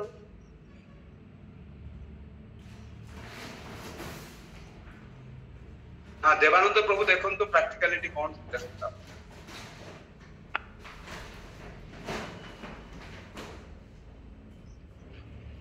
जोटा प्रैक्टिकल हबो देवानंद प्रभु आपन स्थिर करिवे हरे कृष्ण आज्ञा आज्ञा आज्ञा प्रभु ब्रजलक्ष्मी माता जी कोटा गाइबे बोली कहले प्राण संगात रे नयन पुराई स्वर रे हां ठीक अछि ओके ओके आगे आगे प्रणाम माता जी आपनकर रेणुका माता जी आपनकर काली अछि नीलाचल जो ये गीतता आज्ञा प्रभु आज्ञा